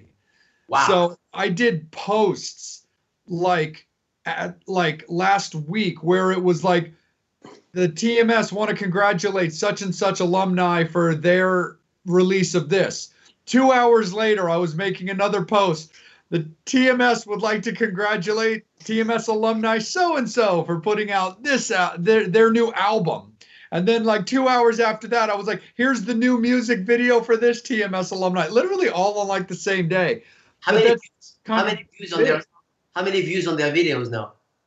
I'd have to go back and take a look. I mean, because they put them on YouTube, they put them on Facebook, and I mean, I know the numbers to one of them. What's up, buddy? I know the numbers to the one that came out Friday. It's been 4,000 views in 4 days. That's 4,000 views for their video. That's very good. Yep. 4,000 views in 4 days. Yeah. An unknown band. That's really good. They did very well for themselves. They must have had like a good game plan and friends and everything, and or maybe hire some type of publicity or whatever. They did well. 4,000 for an unknown band. It's good. Yeah, because one of them was a band that's kind of like a goth rock punky metal band called Dead Girls Academy that we just had on for our Halloween episode. They put out 2 singles in 4 days, 2 music videos in 4 days. And then we also had another band, Kickin' Valentina from Atlanta, Yeah, that one. Georgia. They've done 4,000 and 4,000 views in 4 days. 4,000 in 4 days, nice for their new video. And so it's definitely been pretty crazy. But we're very loyal as well to the people that we appreciate, taking their time out to do our show. We love putting out your stuff, especially now that you're alumnus of this show as well. We had a personal friend of mine who did one of our episodes with his wife, and he just put out a single. So I made a post about that. His wife just got picked up to be in a movie, so we did a post about that as well. So we feel a little bit of responsibility as well to make sure that the word's getting out, not only on the classic bands that we hold so near and dear, but also some of just the new cool shit that's out there. You should. I thank you for doing that. You should help new bands, not just the old timers like myself. You should help new bands and give them a chance. They deserve to be heard. I mean, when we do shows, I tend to, especially festivals, I always try to listen to new stuff, not just the old band. Oh yeah, Quiet Riot is playing. Oh yeah, Darken is playing. Great. Okay, great. I'm happy. See my buddies, But I like to listen to new stuff, and especially when we do M3, there's always some unknown band. I'm like, oh, that's pretty cool. Oh wow, the guitar player is amazing. The singer is great. In fact, somebody asked me recently, I forgot their name, if I was game to sing a song on their release album, and I said yes. In fact, I still have to do that. I forgot about that.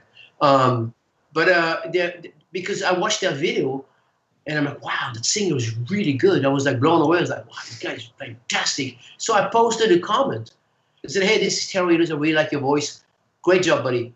Immediately, they sent me a message. Oh, my God, we're big fans, blah, blah, blah, blah, blah, blah, blah. And one thing led to another. But I think it's important to support myself as an artist. It's important to help other bands, and you guys are doing that, and it's fantastic. You have to help other bands, not just the well-known artists or those who have a career already. You know what I mean? It's great. It's good for you guys. Thanks for doing that. No, absolutely, for sure. Before I kick it over to Bobby, I do want to take a second to thank some of the sponsors and endorsers of this show that we do every episode, and thank them for being with us. Bradley Entertainment for being involved with us. For anybody who's unfamiliar with Bradley, but also that are want to get involved, or the people that are familiar with what Brad does. No announcements can be made at the moment as far as lineups go and everything, but save the date for December 13th, people. There is something fun on the horizon for that, for Bradley Entertainment. So December 13th, keep that on your calendar as occupied. Levy Metal Enterprises, who make custom guitars and stage props. Levy got down with us from day one. We really appreciate him for doing that. We also want to thank Rock and Horror Apparel, Mark and Lizzie, for their custom clothing, their t-shirts, their stage clothes, all that kind of stuff. They were TMS alumni. They've been on this show, and we thank and love them. And we always thank also Saren Cadaver of Twisted Vines, Horror Decor out of Rhode Island. So thank you guys all so much, as always, for being involved with us. We really appreciate it. Anybody who wants to be involved, reach out to us, talk to us. We definitely want to be involved. We want to bring people in. We want to build people up as we're building up as well. So don't be shy. Reach on out, people. We want to talk to you guys. But let me kick it over to Bobby. Okay. One thing I got to say right now, Terry, you are down one limited shirt because I had to get it. your 1990 tour shirt. I was like, yes, that's mine. Oh, buddy. Oh, thanks. I don't handle, you should have told me, I don't handle merch or anything like it. I don't know. I try not to, I don't do any merch. The only thing I do is I have CDs out, and if you want, I can send you some. But I don't do the merch. I don't know what's being sold or not. I'm just on your website now. Your limited section is really cool because there's some items on there that, look, if you're a fan of yours and everything you've done in the past, these are things you're not going to find anywhere else. You might get crappy bootlegs. But no. I had a fan of mine who actually became a friend. His name is Ty Smith. And Ty buys everything. Every time I release something, I'm like, okay, well, here's an album, whatever. I found this thing. He buys it right away. He's got everything I've ever put out there, to the point where I'm like, wow, it's crazy. But and he's also watching. He's watching? Yeah, he's watching. Oh, my God. He invited me. I sang at his wedding. That's so cool. But that's the great thing, Terry. This is what I'm saying. When fans become friends, and that was the great thing about M3. We're all getting older and this and that, and I love when I was 18 and I'd look up and get starstruck. But I love now when I go to M3 and I do photography and I do videos, and I'm there with Jay and Psycho Steve and Max Ash, and we're just hanging, and I'm kicking it with you, and I work with do some stuff with Adam Reaver, who owns FU-Tone. Adam does all the Floyd locking trem systems for everybody. I find out the goes away, and it's like, oh, cool, let's go have a drink, let's go have a soda, let's go talk, let's talk about your kids. Hey, what are you doing after this? And that's the really cool thing. The reason people, like you were saying, who do that, we love supporting you guys, because if we don't, you're not going to be around. You're not going to exist for us. And, you're our past. Wow. And you're our present, but we need to keep you, hold tight to that past to keep the present. Thank you. Especially, we've lost a lot of great names lately. I mean, yeah. Well, Ed and Helen, of course, Eddie being an iconic. I never met Eddie. The only time I had the chance to meet him I wasn't there. I was in the studio. We were recording the second album at 56, and Eddie came to talk to the owner of the studio because he wanted to do some recording there. And Mark Diglio, my guitarist, and Pat were there. And so Eddie was in the dining room, and Pat went in the room. Mark was cutting guitars, and he went to Mark and said, "Dude, you would not believe Eddie Van Halen is in the kitchen." And Mark was like, "No," So he went there, and then it was Eddie. And then the moment, because Pat told me, he said Mark was like literally shaking. He was like this. He couldn't. It was his idol. He was like, "Oh my God, that's my idol. How can I talk to him?" So Pat said, "Hey, Eddie, my name is Pat Fontaine, and I'm with XYZ." And he said, "Oh, I heard of you guys. You get a good guitarist." And Mark was next. He said, "That's my guitarist." And Mark couldn't believe it. He was like, "Oh my God, he just mentioned my name." You know what I mean? This is like the thing, And Eddie was very, according to a lot of people and what I've seen of him, he was very approachable. Some stars are not approachable, but Eddie was the most approachable person. Unfortunately, I never had the chance to meet him. I would have loved to work with him one day. It just didn't happen, But there's so many great artists, Meeting David Coverdale, I had a funny story about David Coverdale. I went to see the night I went to see Robert Plant a long time ago. It's a true story. I am at the Forum in Los Angeles, and I'm at the Forum. So I went to see Robert Plant. I was all excited. My friend who worked for Atlantic Records kept me VIP tickets. So I'm in the VIP room and everything, and there's a meet and greet, and Robert Plant showed up, and that's the time he chatted with me and said, "Oh, yeah, good thing, blah, blah, blah." Whatever he said, I forgot, but I didn't even listen because I was like, whatever. Anyway, and here I am. I'm like, okay, that's a great moment. So I don't know if it was before or after the show. There was a party, whatever. I go to the restroom. So I'm standing and I'm peeing. And there's a person standing next to me. I turn, and it's David Coverdale. And he's like, "Hello." And he's peeing. And I'm like, "Oh, that's weird." And I'm looking on the right. It's freaking Rod Stewart, who's like, "Hello." I'm like, I'm looking down my dick and like, "Don't look, this is kind of weird. This is kind of weird." Because you're about to say, "Hey, dude, I'm a big fan." He's like, "Oh, whoa." Yeah. What do you do? Reach over and shake his hand out? Hey. Mind if I wash my hands first? You got to reach over and shake something. Yeah. Hey, look, they've had worse. That's my meeting. I met Rod Stewart many times, but that was my first encounter with Rod Stewart. He was peeing, and he was like, "Hello," and then hello. What a first impression. Yeah. You're like, all right. So. Yeah, I can understand that. It was 2008, yesterday, and you talk about peeing. I was recording with Mark Hudson and Earl Slick in Abbey Road. Earl Slick is great. Yeah. Oh my God, it's great. So we're in Abbey Road and we're recording, and I'm sitting in there peeing, and Jeff Beck's peeing next to me, and I'm like sitting here going, I'm peeing next to Jeff Beck. Jeff Beck is an interesting character too. He talks about cars. That's all he talks about. But it's like I'm sitting here and I'm going, "Oh my God, it's fucking Jeff Beck," and Obama just got elected. So Wow. Now, you're lucky it was Jeff Beck and not Ron Jeremy, because you would have felt very small all of a sudden. Look, I met Jeremy at whiskey at the bar, and we were doing shots, and I'm sitting there going, "I'm going to get an STD." You would have been peeing next to Ron Jeremy. You would have said, "Oh, shit, man." Yeah. Okay. Starting to burn.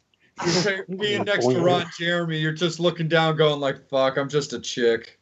There ain't nothing Ron there. Jeremy, I just heard that he's not in good shape. He's like in a lot of trouble. He's in a lot of both physical, like he's in a lot of health issues as well as legal trouble, unfortunately. Yeah.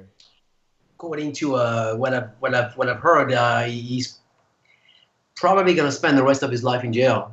So I knew him because we used to work together, and he's always super nice to me, and he's a funny guy. He's got great stories. Now I do understand some women.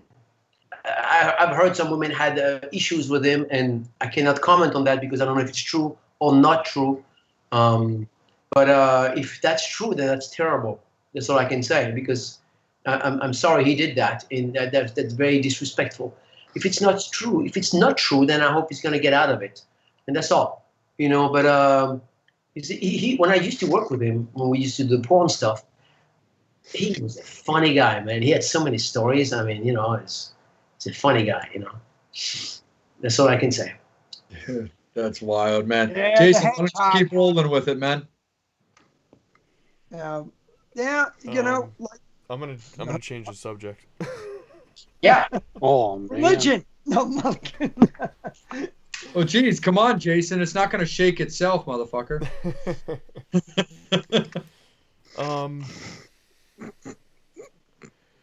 Whew. Take your time. I think I'm out of topics. No Get worries. Pornhub out of your head. Get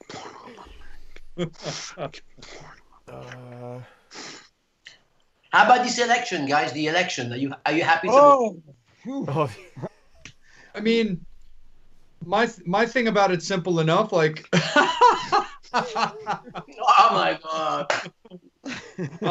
Okay. Oh my God. Okay. Well, when it comes to the election, first of all, Bobby, election fuck or erection? But you. You didn't Okay, say yeah. erection. Gosh. You didn't say erection. You said election. my Yeah. bad. Yeah, I'll go this seriously. So okay. So first of all, Bobby, fuck you. Second of all, I've just hey, I went out. I cast my vote. To be honest, I'm not watching it. I'm just letting the cards and the chips fall because I've got what I like to call my redheads and my blue balls who are all like fucking dueling out over Facebook. I can't even do that shit. So I'm like, look, I've casted my vote. I gave my opinion. I'm just not going to pay any attention because all it's going to do is drive you crazy. Is your person winning? Is your person losing? Just wait for the official announcement and go from there. So I've been personally just keeping really chill on it. I think the take on that is I'm hopefully it's going to be over soon. One guy's going to win and one guy's going to lose. What my take on that is, this country is divided right now, and it's the sad thing about that. Whether you believe one guy is right or wrong, I'm not even going to get into politics. I'm not even going to tell you whom I voted for, which is in my personal opinion. But my personal opinion on that is it's really sad that we are divided in this country all of a sudden, and there's so much hate coming from both parties. And there's no such thing as, well, one guy is bad, one guy is good. I'm really sad that we are so divided, and all of a sudden some families are divided. Friends don't talk to other friends, and neighbors hate neighbors just because we support one political party or we don't. I think it's really sad. I think it's really sad that we're so divided, and I think it's almost like, honestly, man, I almost wish Jesus Christ was running for the presidency of America so we could have love in this country. Do you know what I mean? I mean, what I'm saying is it's almost like I wish John Lennon was running. You know what I mean? I just want to. What I'm saying is I just want to feel love.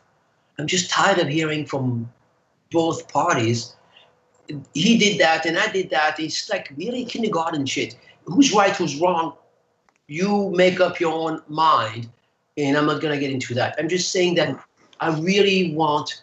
Who's the girl? That's Linda Carter. Who? Wonder Woman. Oh yeah, she's very pretty still. You're a lucky guy. I believe that what's important is that you remember that we're all in it together, and you need to love your neighbors. You need to love your country, and remember that don't hate. Hate is wrong. So it's too easy to hate. Once you start hating somebody, once you start hating a situation, a political party or whatever, it's, dude, you're going off the deep end. You know, one thing I can say is that the problem in this country, there's only two parties. I mean, two major parties, which are Republican and Democrat, and they're not much different. You know what I mean? So that's the thing that bothers me the most. We should have more parties so we can choose. We can have the Green Party. We can have, because all of a sudden there would be much more thing toward environment, because you say, oh, like in Europe, the Green Party, for example, in England or in France, they have 8% of the vote. They represent 8% of the votes.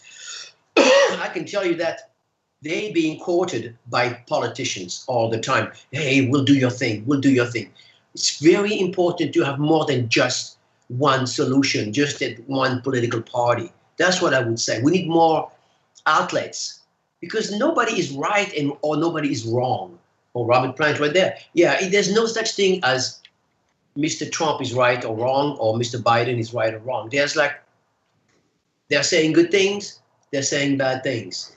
You know, overall, I'm like, you know, we need to be united, not divided.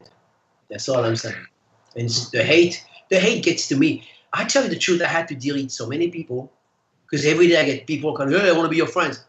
All right, so I add them, you know, and then what I see is, hey, go Biden, fuck you, everybody, you know. Next guy, go Trump, fuck you all, you know. I'm like, really? Delete. It doesn't matter what political party. I said, I do not want to see that negativity in my life. If you are talking about music and you love rock and roll and you love, great. It doesn't mean you have to ignore what's out there. It's great, but you keep it for yourself. So yeah. Now I'm really big about keeping my Facebook like a positive place. Like, you literally see on my Facebook, you see rock and roll, you see horror movies, and you see otters. Those are like literally my favorite things. Before we go, hell yeah, otters. I love them. I think they're the cutest fucking thing ever. I really love those things. What's the cutest thing? Otters. Oh, you really? Yeah, I love otters. I just think they're so great. But before we go back around the table, Angel, let's kick it up to you and the Summoners if there's any final questions from them. Okay, I know. Okay, I know I'm going blind. Oh, Michael Milburn, when is your solo gig online? It's a good question. Actually, to be honest with you, somebody contacted me. I forgot who it was recently, and sent me a message. What was his name? The guy, he had an Italian type of name. Anyway, really nice guy. He said, hey, you should be doing some acoustic shows. And I think I want to do that. And then, in fact, I talked to Jack Russell not so long ago. I said, hey, Jack, you want to do some stuff together? And Jack was like, yeah, let's do stuff together. We did a show together, and it went very, very well. I think we got like, at one point, we had like 60,000 views at the same time, which is ridiculous. He was doing some Great White stuff. We did some Great White together, and we did some. I did some XYZ. He helped me with backup vocals. That was fun, you know. And we cracked some joke on. We talked about each other's past, and we had a good time, you know. And maybe I'll do some acoustic stuff with my guitarist. Maybe I'll do some acoustic stuff with somebody else. Who knows? But it's a good idea. I want to do some things online, because I think the fans would appreciate that. And Right. I'll get the cowbell. If you need to add more cowbell to the songs, more cowbell. More cowbell. I think. Yes. Hey, Terry, let me ask you this. Have you ever done a holiday album? Have you ever done, thought of going that route? I'd love to do it, but believe it or not, I'd like to do it. It's been done so many times by so many great artists, and it's difficult to top what they've done. So I would have to give it my own little twist. I did, however, do a song. I did Silent Night, and I did my version was actually bluesy, and I used gospel singers behind. Yeah. So I didn't no. I said no, it's not my style. So I went into Silent Night, into a blues version of it, and with the piano player, kind of Ray Charles, down. You know what I mean? I used the piano player, and it sounded great. I may want to do something like that. Sure, why not? Yeah, I put one out about 6 years ago, and I worked with Neil Zaza, and I worked with Slick and a couple other people, and we did a lot of things. But again, we took songs, traditional songs. I even took the Kinks, Father Christmas, changed the hell out of it, and just you like you said, make things your own. But you got such a unique voice. I think it would be great to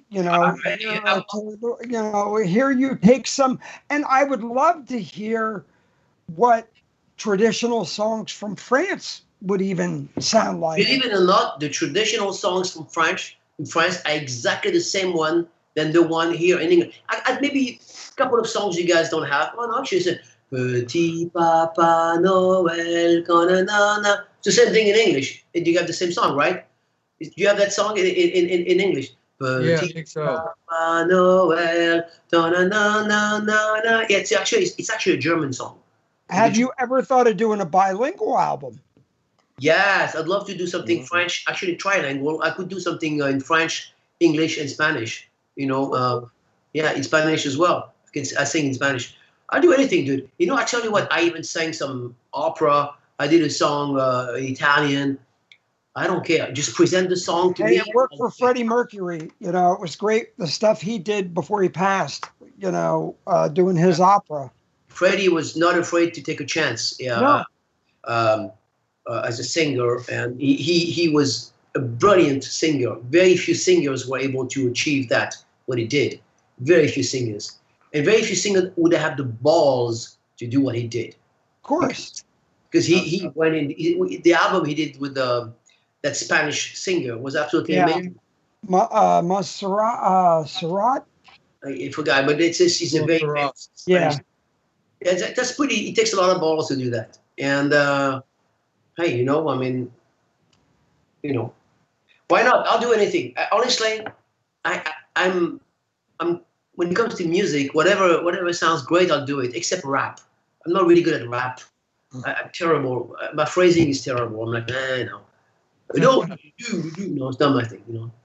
That's the one album that we're never going to get from Terry. Yeah. But Jason, let me kick it up to you, brother. Anything final from you, bud, before I kick it back over to Angel and then wrap it? Who, me? You mentioned me? Yes, you. All right. Jason. Yeah, actually, I do have another question. Terry, earlier you mentioned Jesus, and then immediately after you mentioned John Lennon's name.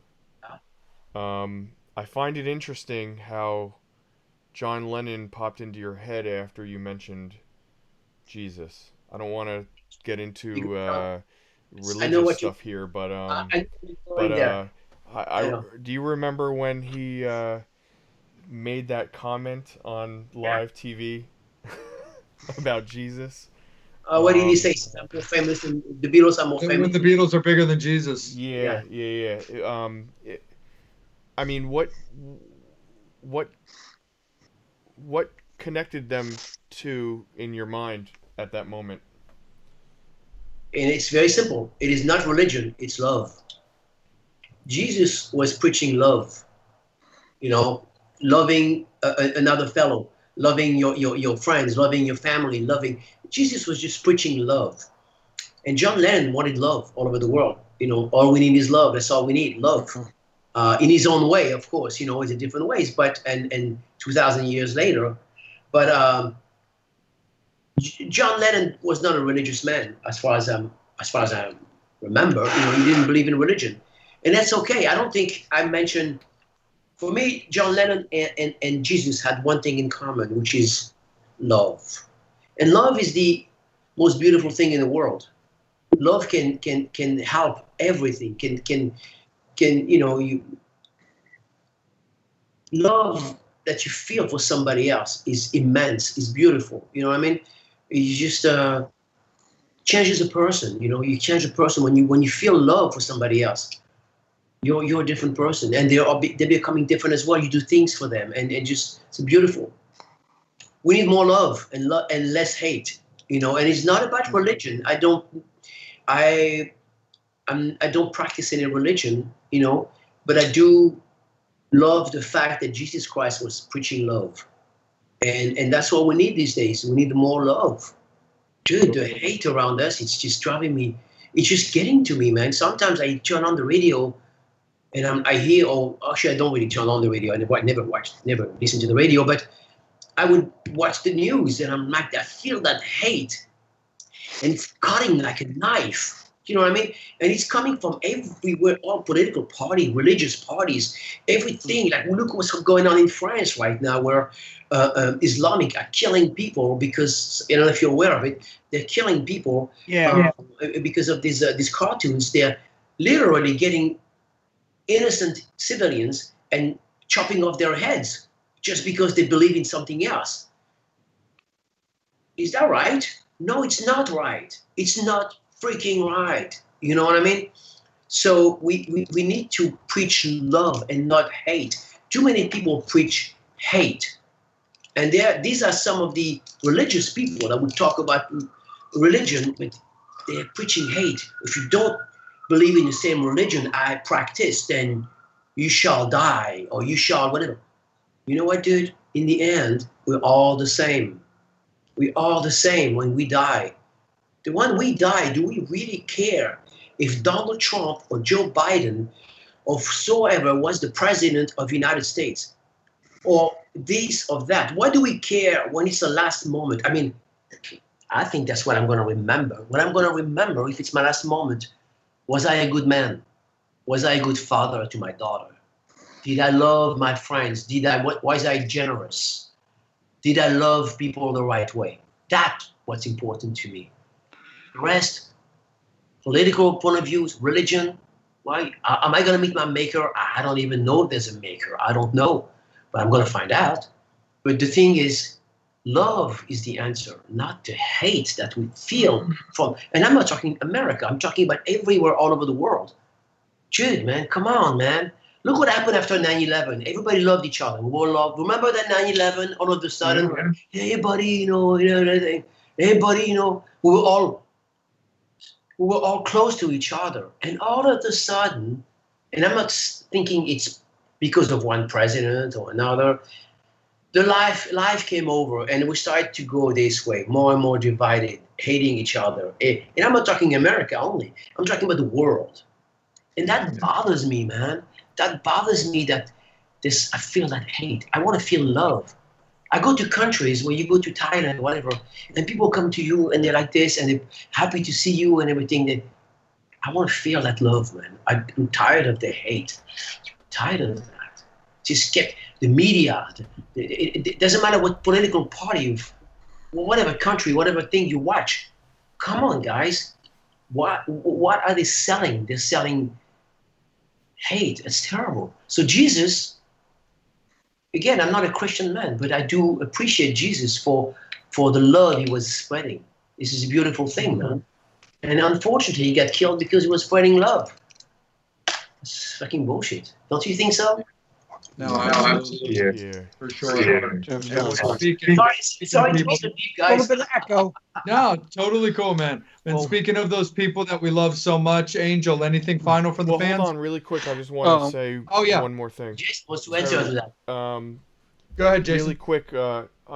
It's very unfortunate the way that things work in life where you mentioned 9/11 and the love that everybody felt after the fact, and of course the sadness, but it brought everybody together. It's very unfortunate that tragedy has to bring everybody together. There are times that I don't see a lot of my relatives, and I'm sure that a lot of people can vouch for this too, for their families, until we're at a funeral. You know what I mean? Or like if something bad happens and it brings everybody together. Unfortunately,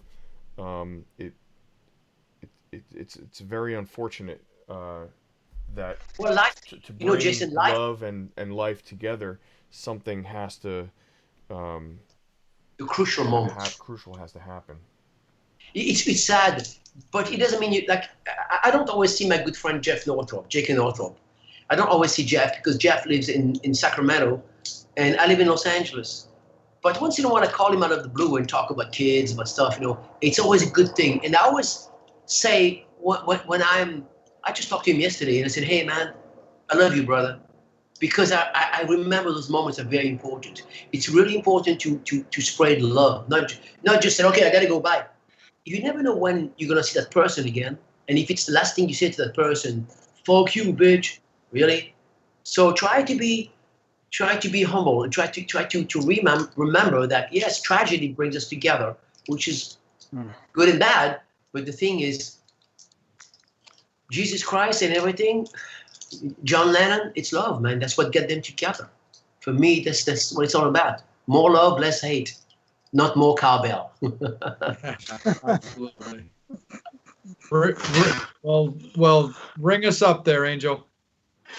Okay, last comment and last question on Bruce says, loved your Led Zeppelin tunes with Jack Russell you did together. Yeah. And John wants to know, do you have time to listen to music, and what music do you listen to? Yeah, John. Well, I listen to anything. Honestly, when I have Sirius in my car, I go from one station to another. I'm the worst driver. I'm driving and I change. It's automatic. I'm like, I listen to 20 seconds of a song because I have ADD. So I need to things go really fast in my mind. You know what I mean? I'm not like this. I'm not going to concentrate and say, okay, for 5 minutes I've been, okay. No, for me, it's got to go fast. So I listen to all kinds of stuff. I have to be honest with you, almost anything but rap. Unless rap has a good groove, like a beat, I'm like, oh, that's a pretty cool beat, man. I could maybe use that. And other than that, I go from classical music to old country music, to rock, to heavy metal. I'm not so much into dark stuff like Slayer and everything, but I do understand them and I do respect them. It's not really my thing. However, I understand why people like them. Absolutely, you need to get out and get it out. As Arnold would say, I need to get it out. So you just need to. That was a good I go on YouTube and I watch all kinds of videos and I'm always impressed. I'm like, fuck, those guys are good. And it's a humbling experience because so many people are good. Whew, man, it's tough to. Oh, and like I said, just want to speak on behalf of the Metal Summit and the fans. We really appreciate you taking 2 hours plus out of your time to spend with us, to share stories, the love of music, and a lot of things that you said. I appreciate it. Jason just want to say thank you. Jason and I are going to In-N-Out Burger right now, so. Yeah, I'm gonna go to In-N-Out bedroom in a couple minutes. No, but absolutely. But Terry, yeah, thanks again, brother. We definitely appreciate you taking your time to kick it with us. Stay on the line with us just a little bit longer until Jason gives us the cue that we're all off. But thank you so much for taking some time to rock out with us, man. Real quick, though, before we let you go and before we wrap it all up, tell all the fans where they can find you.